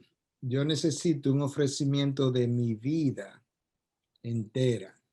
O sea, mi vida entera debe ser un sacrificio ofrecido a mi Dios. Y cuando yo hago eso, mi conexión con Él es tal que me es fácil discernir, o me es más fácil discernir su voluntad. Pero nosotros queremos la voluntad sin que la primera parte se dé. Ese es el problema, donde tenemos una relación con Dios periférica, leemos la Biblia a veces, oramos a veces, meditamos a veces. Como yo decía el miércoles, en el primer slide, decía, esta es la realidad. La mayoría de los cristianos nacidos de nuevo no están satisfechos con su vida de oración, no están satisfechos con su caminar espiritual, no están satisfechos con su tiempo de lectura de la palabra. Pero esa mayoría tampoco está haciendo absolutamente nada para cambiar eso. Pero quiere saber la voluntad de Dios. Y Dios dice, no, porque no es así. Porque si tú ni siquiera conoces mi palabra, implica que tú ni siquiera conoces mi voluntad general para yo revelarte incluso mi voluntad particular. Entonces, no hay una magia, no hay una fórmula, hay una relación a través de la cual Dios te deja ver su voluntad. ¿Y qué dice Filipenses? Que Dios pone en nosotros el querer y el hacer. En esa relación cercana con Dios, cuando Él pone en ti el querer y el hacer, tú sabes que es de Dios. De manera que nosotros vinimos a Santo Domingo 15 años después de vivir en Estados Unidos, convencidos que Dios no quería aquí. No nos habló, no nos habló audiblemente, pero estamos porque Él puso en nosotros el querer y el hacer. Y en un caminar Bueno, hay cosas prácticas también. Cuando yo quería dejar la medicina para irme al ministerio, era para quedarme en Estados Unidos. Y yo hablé con Katy y Katy estaba en contra. Yo había orado a Dios el día anterior y le había dicho a Dios, mira, Señor, si tú me vas a mandar a Santo Domingo, bueno, ministerio, no estamos pensando en Santo Domingo en ese momento. Yo sé que tú no me vas a mandar al ministerio y a Katy en otra dirección. Entonces, no puede ser que tú me digas ministerio y a Katy le diga no ministerio. O sea, que aquí uno de los dos está equivocado.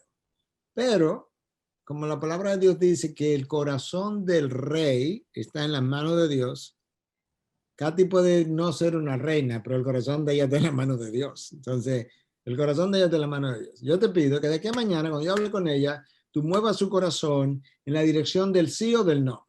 Yo no le pedí a Dios que lo mueva en la dirección del sí para que yo pudiera irme al ministerio, porque eso no es tratar de buscar la voluntad de Dios. Eso es tratar de manipular a Dios. O sea, mueve a Katy que me diga que sí. No, porque yo andaba buscando la voluntad. Entonces, muévela que sí o que no. Y cuando yo hablé con Katy, Katy estaba totalmente negada.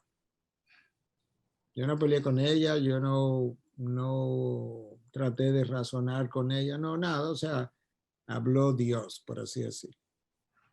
Y esa noche yo hablé con Dios otra vez. Le dije, bueno, tú hablaste, de hecho, no tenía que ser tan duro, tú sabes, yo podía como entenderlo más suavemente, pero está bien. No. Entonces, o no es ahora, o no es el tiempo, no es el lugar. Yo te voy a pedir que si tú alguna vez me llama a través de Katy. Que sea Katy quien me hable de esto. Yo no voy a volver a hablar de eso. Y 2 años después, no voy a entrar en todos los detalles para no consumir más tiempo. 2 años después fue ella que habló de esto. A mí. Entonces, ya en esos 2 años, mi corazón había cambiado. Yo quería hacer ministerio, pero ya no para quedarme en Estados Unidos, sino venir a República Dominicana. Y cuando yo le dije a ella, cuando ella me abordó, yo le dije, bueno, hay un problema. Hace 2 años yo te dije que era para quedarnos aquí, pero si yo voy a hacer esto, tiene que ser en República Dominicana. Ella dijo, no, pero eso es lo que yo quiero hacer. Entonces tomó 2 años para cambiar el corazón de Katy, a decir que hacía ministerio, y para cambiar el corazón mío, para que entendiera que no era Estados Unidos, sino República Dominicana. Pero tienes que tener paciencia, tienes que estar dispuesta a esperar, porque el Señor nunca anda deprisa, tú sabes. El Señor le dice a Moisés, yo te voy a usar, pero dentro de 40 años. Y Moisés con 40 años ya de edad, y dice, sí, está bien, pero cuando tú tengas 80, que yo voy a comenzar contigo. Ese es el Señor que nosotros tenemos. Amén. Una pregunta hace un joven aquí, Pastor Miguel. ¿Cómo saber si efectivamente uno es salvo, más cuando se ha crecido en un hogar cristiano?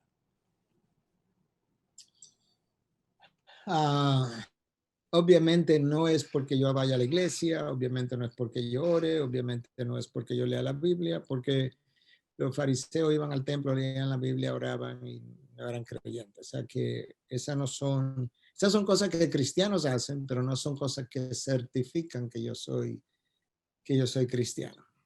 Pero yo siempre a mí me gustan los ejemplos médicos porque yo puedo como verlo en mi mente.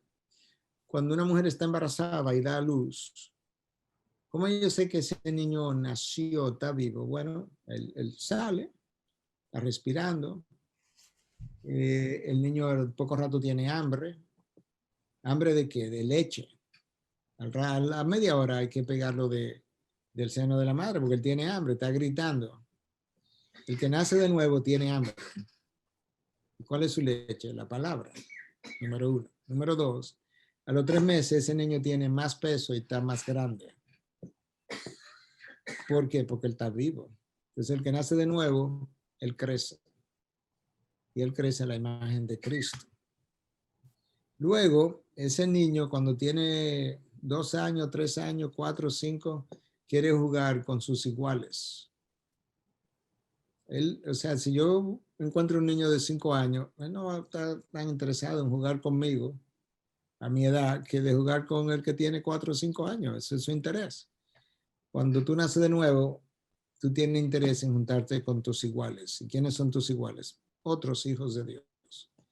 Cuando yo encuentro a un cristiano que sus mejores amigos son del mundo, yo no soy Dios para negar que él sea cristiano, pero me cuestiono si realmente es cristiano, porque es que yo no se supone, que esos sean mis iguales y que esos sean mis mejores amigos, porque no es que yo no pueda tener amigos, pero mis mejores amigos tienen que ser gente que tenga valores similares a los que yo tengo, a los que yo comparto.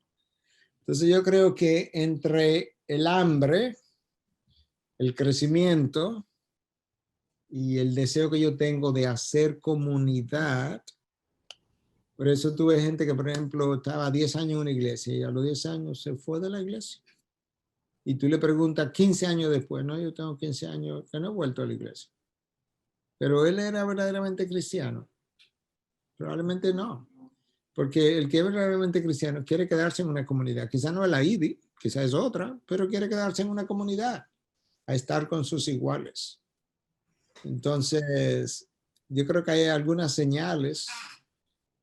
Primera de Juan, si tú quieres saber cómo yo sé que soy cristiano, lea Primera de Juan. Primera de Juan un poco, bueno, es muy radical, pero te dice literalmente cómo luce un cristiano. Nosotros hicimos una serie sobre Primera de Juan y predicamos, creo que fueron 25 sermones acerca de lo que Juan dice. Pero una cosa que Juan dice, que si tú eres cristiano, tú tienes que amar al prójimo. Tu falta de amor por el prójimo milita en contra de tu conversión. Porque el amor es de Dios y todo el que ama es nacido de Dios, dice Juan, por ejemplo. Y así hay una serie de cosas que Juan menciona que deben caracterizar a un cristiano. Ahora, tú sabes, yo no soy Dios, no vivo dentro de la otra persona para estar diciendo tú eres, no eres, tú eres, no eres. Al final del tiempo, la mejor evidencia es la evidencia al final del camino, la mejor evidencia es la prueba del tiempo, la perseverancia. La perseverancia tú solamente la ves en un verdadero hijo de Dios. Ahora, ¿cuánto es perseverar? 5 años, 10 años, 15 años, 25 años.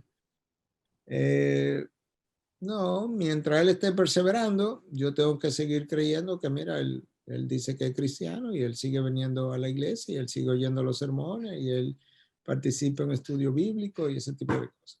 Ahora, cuando alguien es visitante los domingos, y eso es, o sea, visitante, no le interesa un grupo de estudio, no le interesa estar en un grupo pequeño, no le interesa venir el miércoles, no le interesa orar, no quiere estar en aquí, no quiere estar en un chat.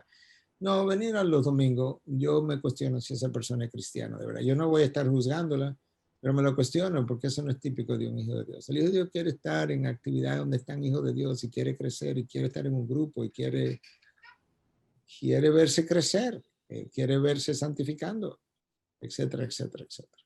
Bueno, me envían una pregunta anónima, pastor, y es la siguiente. Una persona que ha sido parte de una secta satánica por varios años y logró salirse, ¿su alma puede ser salvada por Dios o su alma queda esclavizada del enemigo?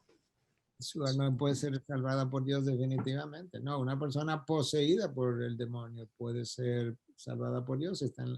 Hay ejemplos diferentes en la Biblia, claro que sí. Yo creo que Dios se glorifica en eso, en salvar almas que han estado cautivas, en este caso de cosas demoníacas y en otros casos cautivas de droga, cautivas de alcohol, cautivas de la sexualidad. Él vino a salvar a los cautivos. Entonces, claro que sí, definitivamente. ¿Algún consejo especial para esta chica por la vida que tenía en cuanto al mundo oscuro?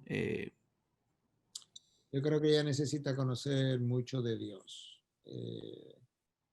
A través de su propio estudio, a través de otros cristianos con quien camine, a través de grupos de estudio, a través de lectura cristiana, sermones cristianos, mensajes cristianos.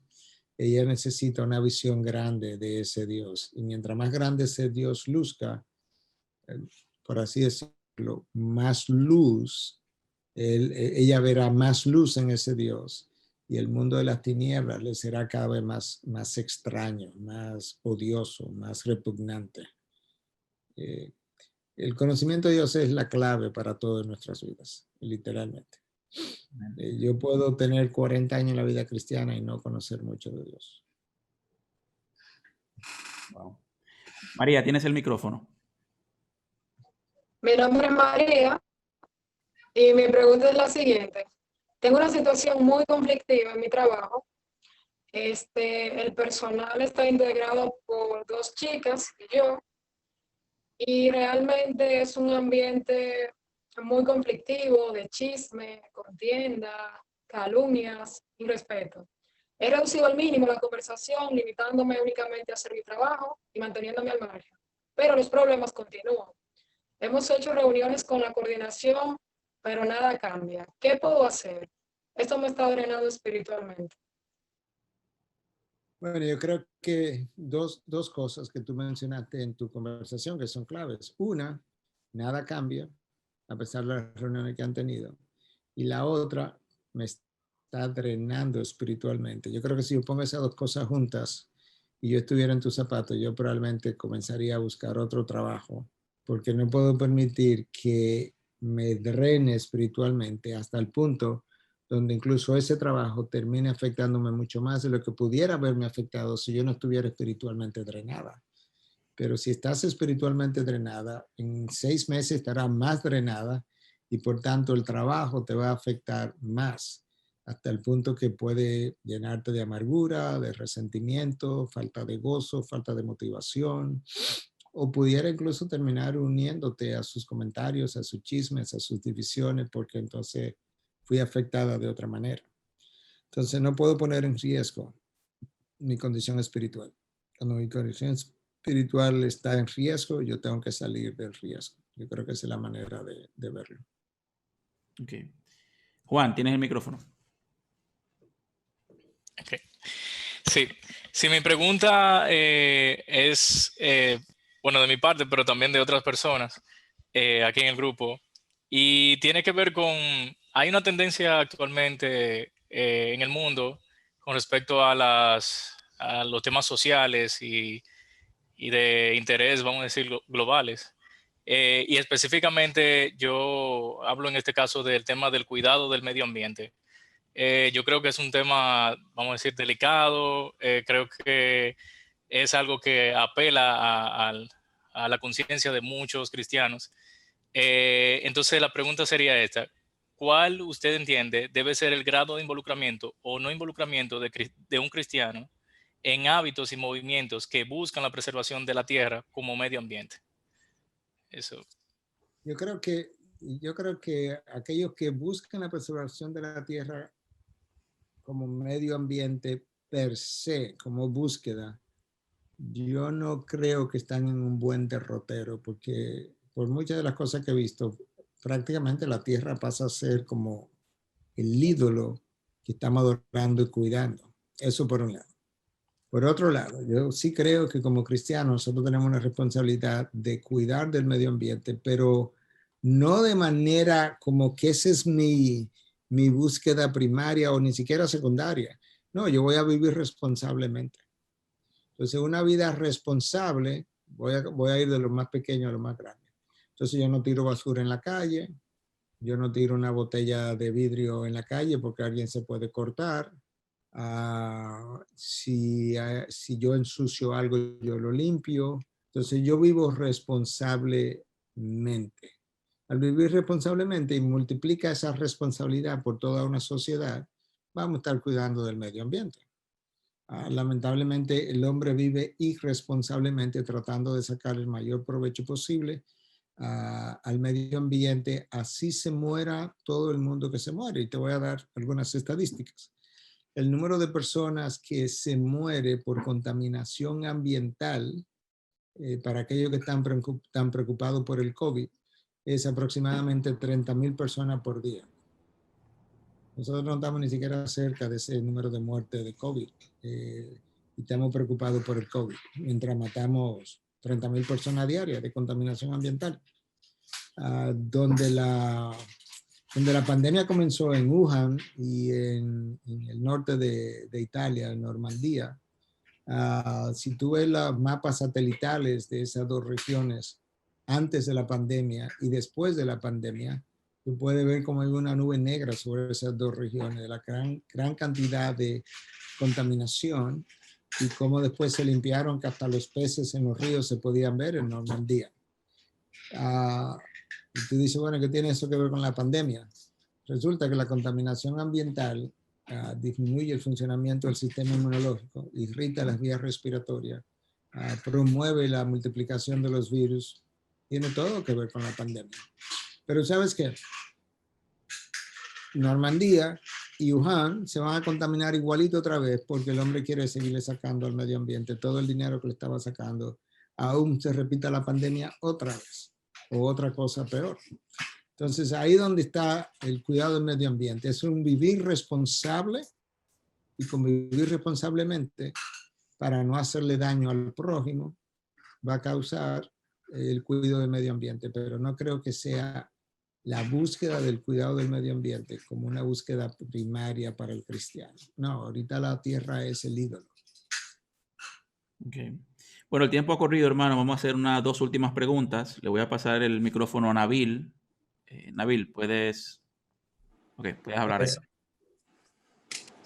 Yo tengo una pregunta sobre el arrepentimiento. Y el esfuerzo de que hablan, de que tienes que esforzarte para cruzar a la puerta. Eso es luchar con la rebeldía que viene de tu corazón y aceptar que Dios Jesús es el único que puede salvarte que tú debes de pelear así como negándote a todo eso, al hombre que yo soy, a lo que yo soy, y pedir a Dios que me salve, porque ya que Él es el único que puede darte el arrepentimiento verdadero y una fe salvadora, porque el hombre no tiene eso. Eso es así, como Él es el que te hace como entrar a la puerta. O sea, Él es el que termina de salvarte de todo eso, y yo tengo que aceptarlo, que Él es el único que puede salvarlo y salvarme. Eso es lo que yo tengo como visión. Yo quisiera saber si es así o si usted me puede corregir o darme cómo es. Está bien. Definitivamente Dios es que tiene que hacer el trabajo. La razón por la que Dios tiene que hacer el trabajo es por cosas que la palabra de Dios dice. Romanos 8:7 dice que la mente puesta en la carne no se somete a la ley de Dios y ni siquiera puede. O sea, la mente caída tiene una habilidad intrínseca de someterse a la ley de Dios. No puede hacerlo. No es solamente que no quiere, es que no puede. Ni puede ni quiere. Número 1, Romanos 3:10-11 dice que nadie busca de Dios. No hay ni uno justo, no hay quien busque de Dios, no hay ni siquiera uno. Nadie busca de Dios. Si Dios deja al hombre solo, nos perdemos todo, porque nadie está buscando de Dios. Entonces Dios tiene que salir a buscarnos y Dios tiene que hacer el trabajo, porque de lo contrario el hombre ni siquiera lo buscaría. Entonces Dios es quien tiene que abrirte los ojos. La voluntad está esclavizada al pecado y el hombre ni siquiera quiere arrepentirse. El arrepentimiento es algo que Dios da. Segunda de Timoteo 2:25 y 26 dice que trate con mansedumbre a los que se oponen, por si acaso Dios le concede el arrepentimiento. Dios es quien lo concede, para que escapen del diablo que los tiene cautivo para hacer su voluntad. Entonces, yo puedo confesar mi pecado, pero el arrepentimiento tiene que darlo Dios. Entonces, si alguien es incrédulo, me pregunta cómo entrar al reino de los cielos, yo trataría de preguntarle primero si él tiene conciencia de que es pecador, asumiendo que me diga que sí, que si él tiene conciencia de que Cristo fue a la cruz precisamente porque había una deuda moral que el hombre tenía con Dios y que esa deuda moral no la podía pagar otro hombre igual que yo porque ese otro hombre es pecador igual que yo. Y que el único hombre que podía pagar esa deuda es uno que cumpliera a la ley de Dios a cabalidad, que nunca hubiese pecado y que entonces ofreciera como sacrificio en perdón de mis pecados. Si él está consciente de que ese hombre fue Cristo, asumiendo que diga que sí, entonces le digo, tú tendrías deseo de que ese Cristo te perdonara tus pecados de manera personal, no solamente como de manera general a la humanidad. Asumiendo que diga que sí, le digo, bueno, estoy asumiendo una conversación personal. Tengo la impresión de que si tú tienes ese deseo, Dios es que ha puesto ese deseo en ti, que tú quieres pedir perdón. Entonces vamos a hacer algo, vamos a orar y vamos a pedirle a Dios que te perdone, si es algo que tú deseas hacer, confiesa tus pecados, pero pídele ahí mismo también que te dé arrepentimiento, que el arrepentimiento lo da Dios. Confiésalo como tu Señor, tu Salvador, asumiendo que verdaderamente eso es lo que tú quieres hacer. ¿Tú estás seguro que tú quieres hacer eso? Sí. Bueno, pues entonces vamos a orar ahora para que le entregues tu vida al Señor. Entonces, literalmente, eso es Dios quien lo hace. Por eso es que el salmista dice, la salvación es del Señor. Y Pablo escribe a los Efesios y le dice que la salvación es por gracia, por medio de la fe, no por obras, para que nadie se gloríe, que es un don de Dios, comienza el texto diciendo. Entonces, si es un don de Dios, es algo que Dios regala, no es algo que yo puedo ganarme. Entonces, sí tengo que buscarla en los términos de Dios, como algo que Él me va a dar, reconociendo que yo no tengo ningún mérito, ni he hecho nada, ni puedo hacer nada, porque me pase la vida entera haciendo buenas obras. No hay nada que yo pueda hacerlo para ganarme algo que Dios da por pura gracia y nada más. Amén, gracias, pastor. Y Nabil, yo agregaría algo. O sea, yo he visto jóvenes que están luchando con un pecado o que piensan que tienen que limpiar su vida para venir a Cristo, porque el deseo de pecar es tan fuerte. Y eso no funciona. Todos somos pecadores. Como el pastor Miguel dijo, nadie de nosotros nos podemos ganar el favor de Dios. Si tú realmente, de manera genuina, tú has reconocido lo que el pastor Miguel ha dicho, eso es tú ahí en tu casa. Tú cierras tus ojos y dices, Señor, yo reconozco que soy un pecador. Yo reconozco que hay deseo de pecado. Yo reconozco que amo el pecado. Perdóname. Yo creo en la obra de tu Hijo Jesús en la cruz y la acepto como mi Señor y Salvador y acepto tu salvación. Y si tú tienes temor, Nabil, de que, óyeme, que esta lucha es muy grande, mi amigo, ninguno de nosotros podemos vivir la altura de Dios. Por eso Jesús vivió la vida que nosotros necesitamos vivir. Ahora, una vez Él nos salva, su Santo Espíritu mora en nosotros y nos capacita para agradarle y un caminar. O sea que si te asustas porque, óyeme, que esto es duro, déjalo en manos del Señor. Ahora tu trabajo y el mío es arrepentirnos, aceptar a Jesús como nuestro Salvador, creer en fe y caminar con Él. Y él te va a ayudar, hermano, o sea, porque lo necesitamos. O sea que me alegro que tengas esa pregunta y tú con el Señor puedes hablar y pedir al Señor, ¿verdad? Que te perdone y se acerque a ti. Amén. Yo quisiera cerrar esta noche con la última pregunta que la tiene Carmen. Carmen, tienes el micrófono. Ok. Buenas noches. Gracias, pastor. Gracias por recordarme cuán pernicioso es el pecado y usar ejemplos que Dios le ha permitido a usted a lo largo de su vida, ver a Dios obrar y compartir esa parte. Gracias por animarnos a recordar que nuestra plenitud en el Señor es el aspecto más importante para nuestro caminar, independientemente del estado en el que nosotros nos encontremos, la estación de la vida que estemos viviendo, porque Él realmente tiene un propósito y incluso el momento en el que Él nos quita la venda, nos muestra su gracia y nos salva, nos hace sus hijos. En particular, en la historia de nosotros, habla de la bondad y misericordia y de la gracia abundante de Dios que tal vez muchas veces pensamos es abusada cuando el pecado predomina en las decisiones de incluso aquellos que se llaman creyentes, pero realmente es una gracia que tiene un precio que Cristo pagó y que nosotros tenemos que recordar, y eso es lo que tiene que siempre impresionarnos y maravillarnos. Quisiera solamente pedirle, además de saber que tenemos que orar por su salud física y por el tiempo de ministerio, es el tiempo que usted dedica a prepararse para el ministerio y que sirve en todas las formas. Si usted quería compartir alguna otra razón de oración particular en este momento con respecto a lo que usted tiene de planes o en lo personal o en lo ministerial, para anotarlo y para diligentemente esperar en el Señor que usted pueda compartir la respuesta del Señor en ese sentido. Bueno, gracias, Carmen, por preguntar. Realmente el mejor regalo que alguien me puede dar es su oración. Y sí, te voy a mencionar varias cosas. Por un lado, mi cansancio / necesidad de fortaleza, porque con la pandemia, literalmente desde febrero a esta parte, fuera de un par de viajes que tuve que hacer, en los cuales también hubo cierto nivel de trabajo, no he tenido un día libre, no ha sido como posible, de manera que necesito fortaleza para continuar, no sé hasta cuándo, soy uno. Dos, hay cosas que quisiéramos hacer en el ministerio, pero que la pandemia y la no pandemia también han imposibilitado por un tiempo, y entiendo que así ha sido la voluntad de Dios, pero quisiéramos desarrollar un colegio de pastores, pero yo necesito otra persona tipo Pepe, cuando Pepe está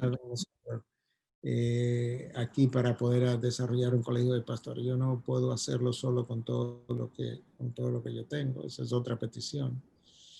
Número 3, el uso de mi tiempo. Yo tengo un compromiso con una Biblia de estudio, donde yo soy el editor general de todo lo que esa Biblia de estudio va a tener, más autor de mucho del contenido de esa Biblia. Se suponía que yo entregara el 31 de diciembre, yo no creo que va a ser posible. Pero también tengo un comentario en inglés de Judas y segunda de Pedro, que tenía que haber entregado hace 4 meses y no la he podido entregar, a pesar de que está listo, está hecho, pero necesita ser revisado otra vez por mí. Yo tengo libros que leer y endosar antes de que el año cierre. Yo tengo muchas cosas. Y a veces me siento cargado con todo lo que tengo, y más cuando no puedo cumplir. Entonces, si puede orar o pueden orar por no sé, que Dios redima mi tiempo y ponga gracia en otro para posponer estos deadlines un poco más allá y poder entonces cumplir. Eso sería otra petición. Nada, de que Dios siga proveyendo oportunidades en medio de esta pandemia para testificar acerca de Él y del Evangelio, como hasta ahora ha sido posible. Amén. Yo quisiera cerrar, Pastor Miguel, primero orando por usted, por esto que usted acaba de decir. Y la verdad es que a veces uno no se da cuenta de todo lo que usted está involucrado, ¿verdad? Hasta que uno lo escucha. Y también yo quisiera pedirle a usted una oración especial por nosotros como jóvenes. No solo por Leme aquí, sino los jóvenes cristianos alrededor del mundo. Sabemos que la presión, como empezamos la conversación esta noche, el mundo sigue, ¿verdad? Desde Génesis 3 en camino a podrirse. Pero que el Señor nos dé la valentía para nosotros poder ser testigos fieles sin importar el precio que eso conlleve. Es muy fácil prometer que lo vamos a hacer, pero sabemos en Pedro, ¿verdad? Que aún los mejores también caen. O sea, que el Señor nos ayude a serle fiel y nos dé esa gracia que necesitamos. No sé si usted quiere empezar orando usted por nosotros y nosotros cerramos con usted, o si lo quiere hacer al revés. Yo comienzo, está bien. Padre, gracias por la oportunidad de conversar con este grupo de jóvenes. Tú conoces que esta edad en particular, desde que la iglesia se plantó, en gran medida ha sido parte de mi pasión, porque ellos representan la iglesia de mañana y la sociedad de mañana. Señor, quiero pedirte de manera muy especial que tú cuides sus vidas, sus mentes, sus corazones. Que tú le des una visión grande de quién tú eres. Porque si ellos logran verte en la dimensión que ellos necesitan verte, no hay nada en el mundo que pueda competir con esa visión. Yo quiero pedirte que tú abras sus ojos. Tú pongas en ellos pasión, deseo, hambre de conocerte mejor. Al final del camino, eso es lo único que nos va a sostener en medio de crisis, en medio de carencias, en medio de debilidades, en medio de tentaciones, en medio de ofertas. Solamente un Dios grande, brillando de manera como solamente tú lo puedes hacer, es capaz de opacar todas las luces que el mundo tiene o pone en nuestra dirección para llamar nuestra atención. Pero cuando esas luces se ven al lado de tu luz, Dios, todas ellas palidecen y todas ellas se empequeñecen. Yo te pido que tú hagas eso en cada uno de ellos, en que ellos puedan ser modelos en el día de mañana para otros. Como Pablo le decía a Timoteo, no deje que nadie menosprecie tu juventud. Tú sé sobrio, sé ejemplo en pureza, en fe, en amor, en palabra. que ellos puedan ser ejemplo en todas esas áreas también. Gracias por el tiempo de conversación con ellos. Gracias por el amor que lo ha puesto en mi corazón para con ellos. Y permite que en el día de mañana ellos puedan mirar hacia atrás y darte a ti el honor y la gloria, darte a ti las gracias, pero también dejar huellas que otros puedan ver y caminar sobre ellas. Lo pedimos en Cristo Jesús. Amén.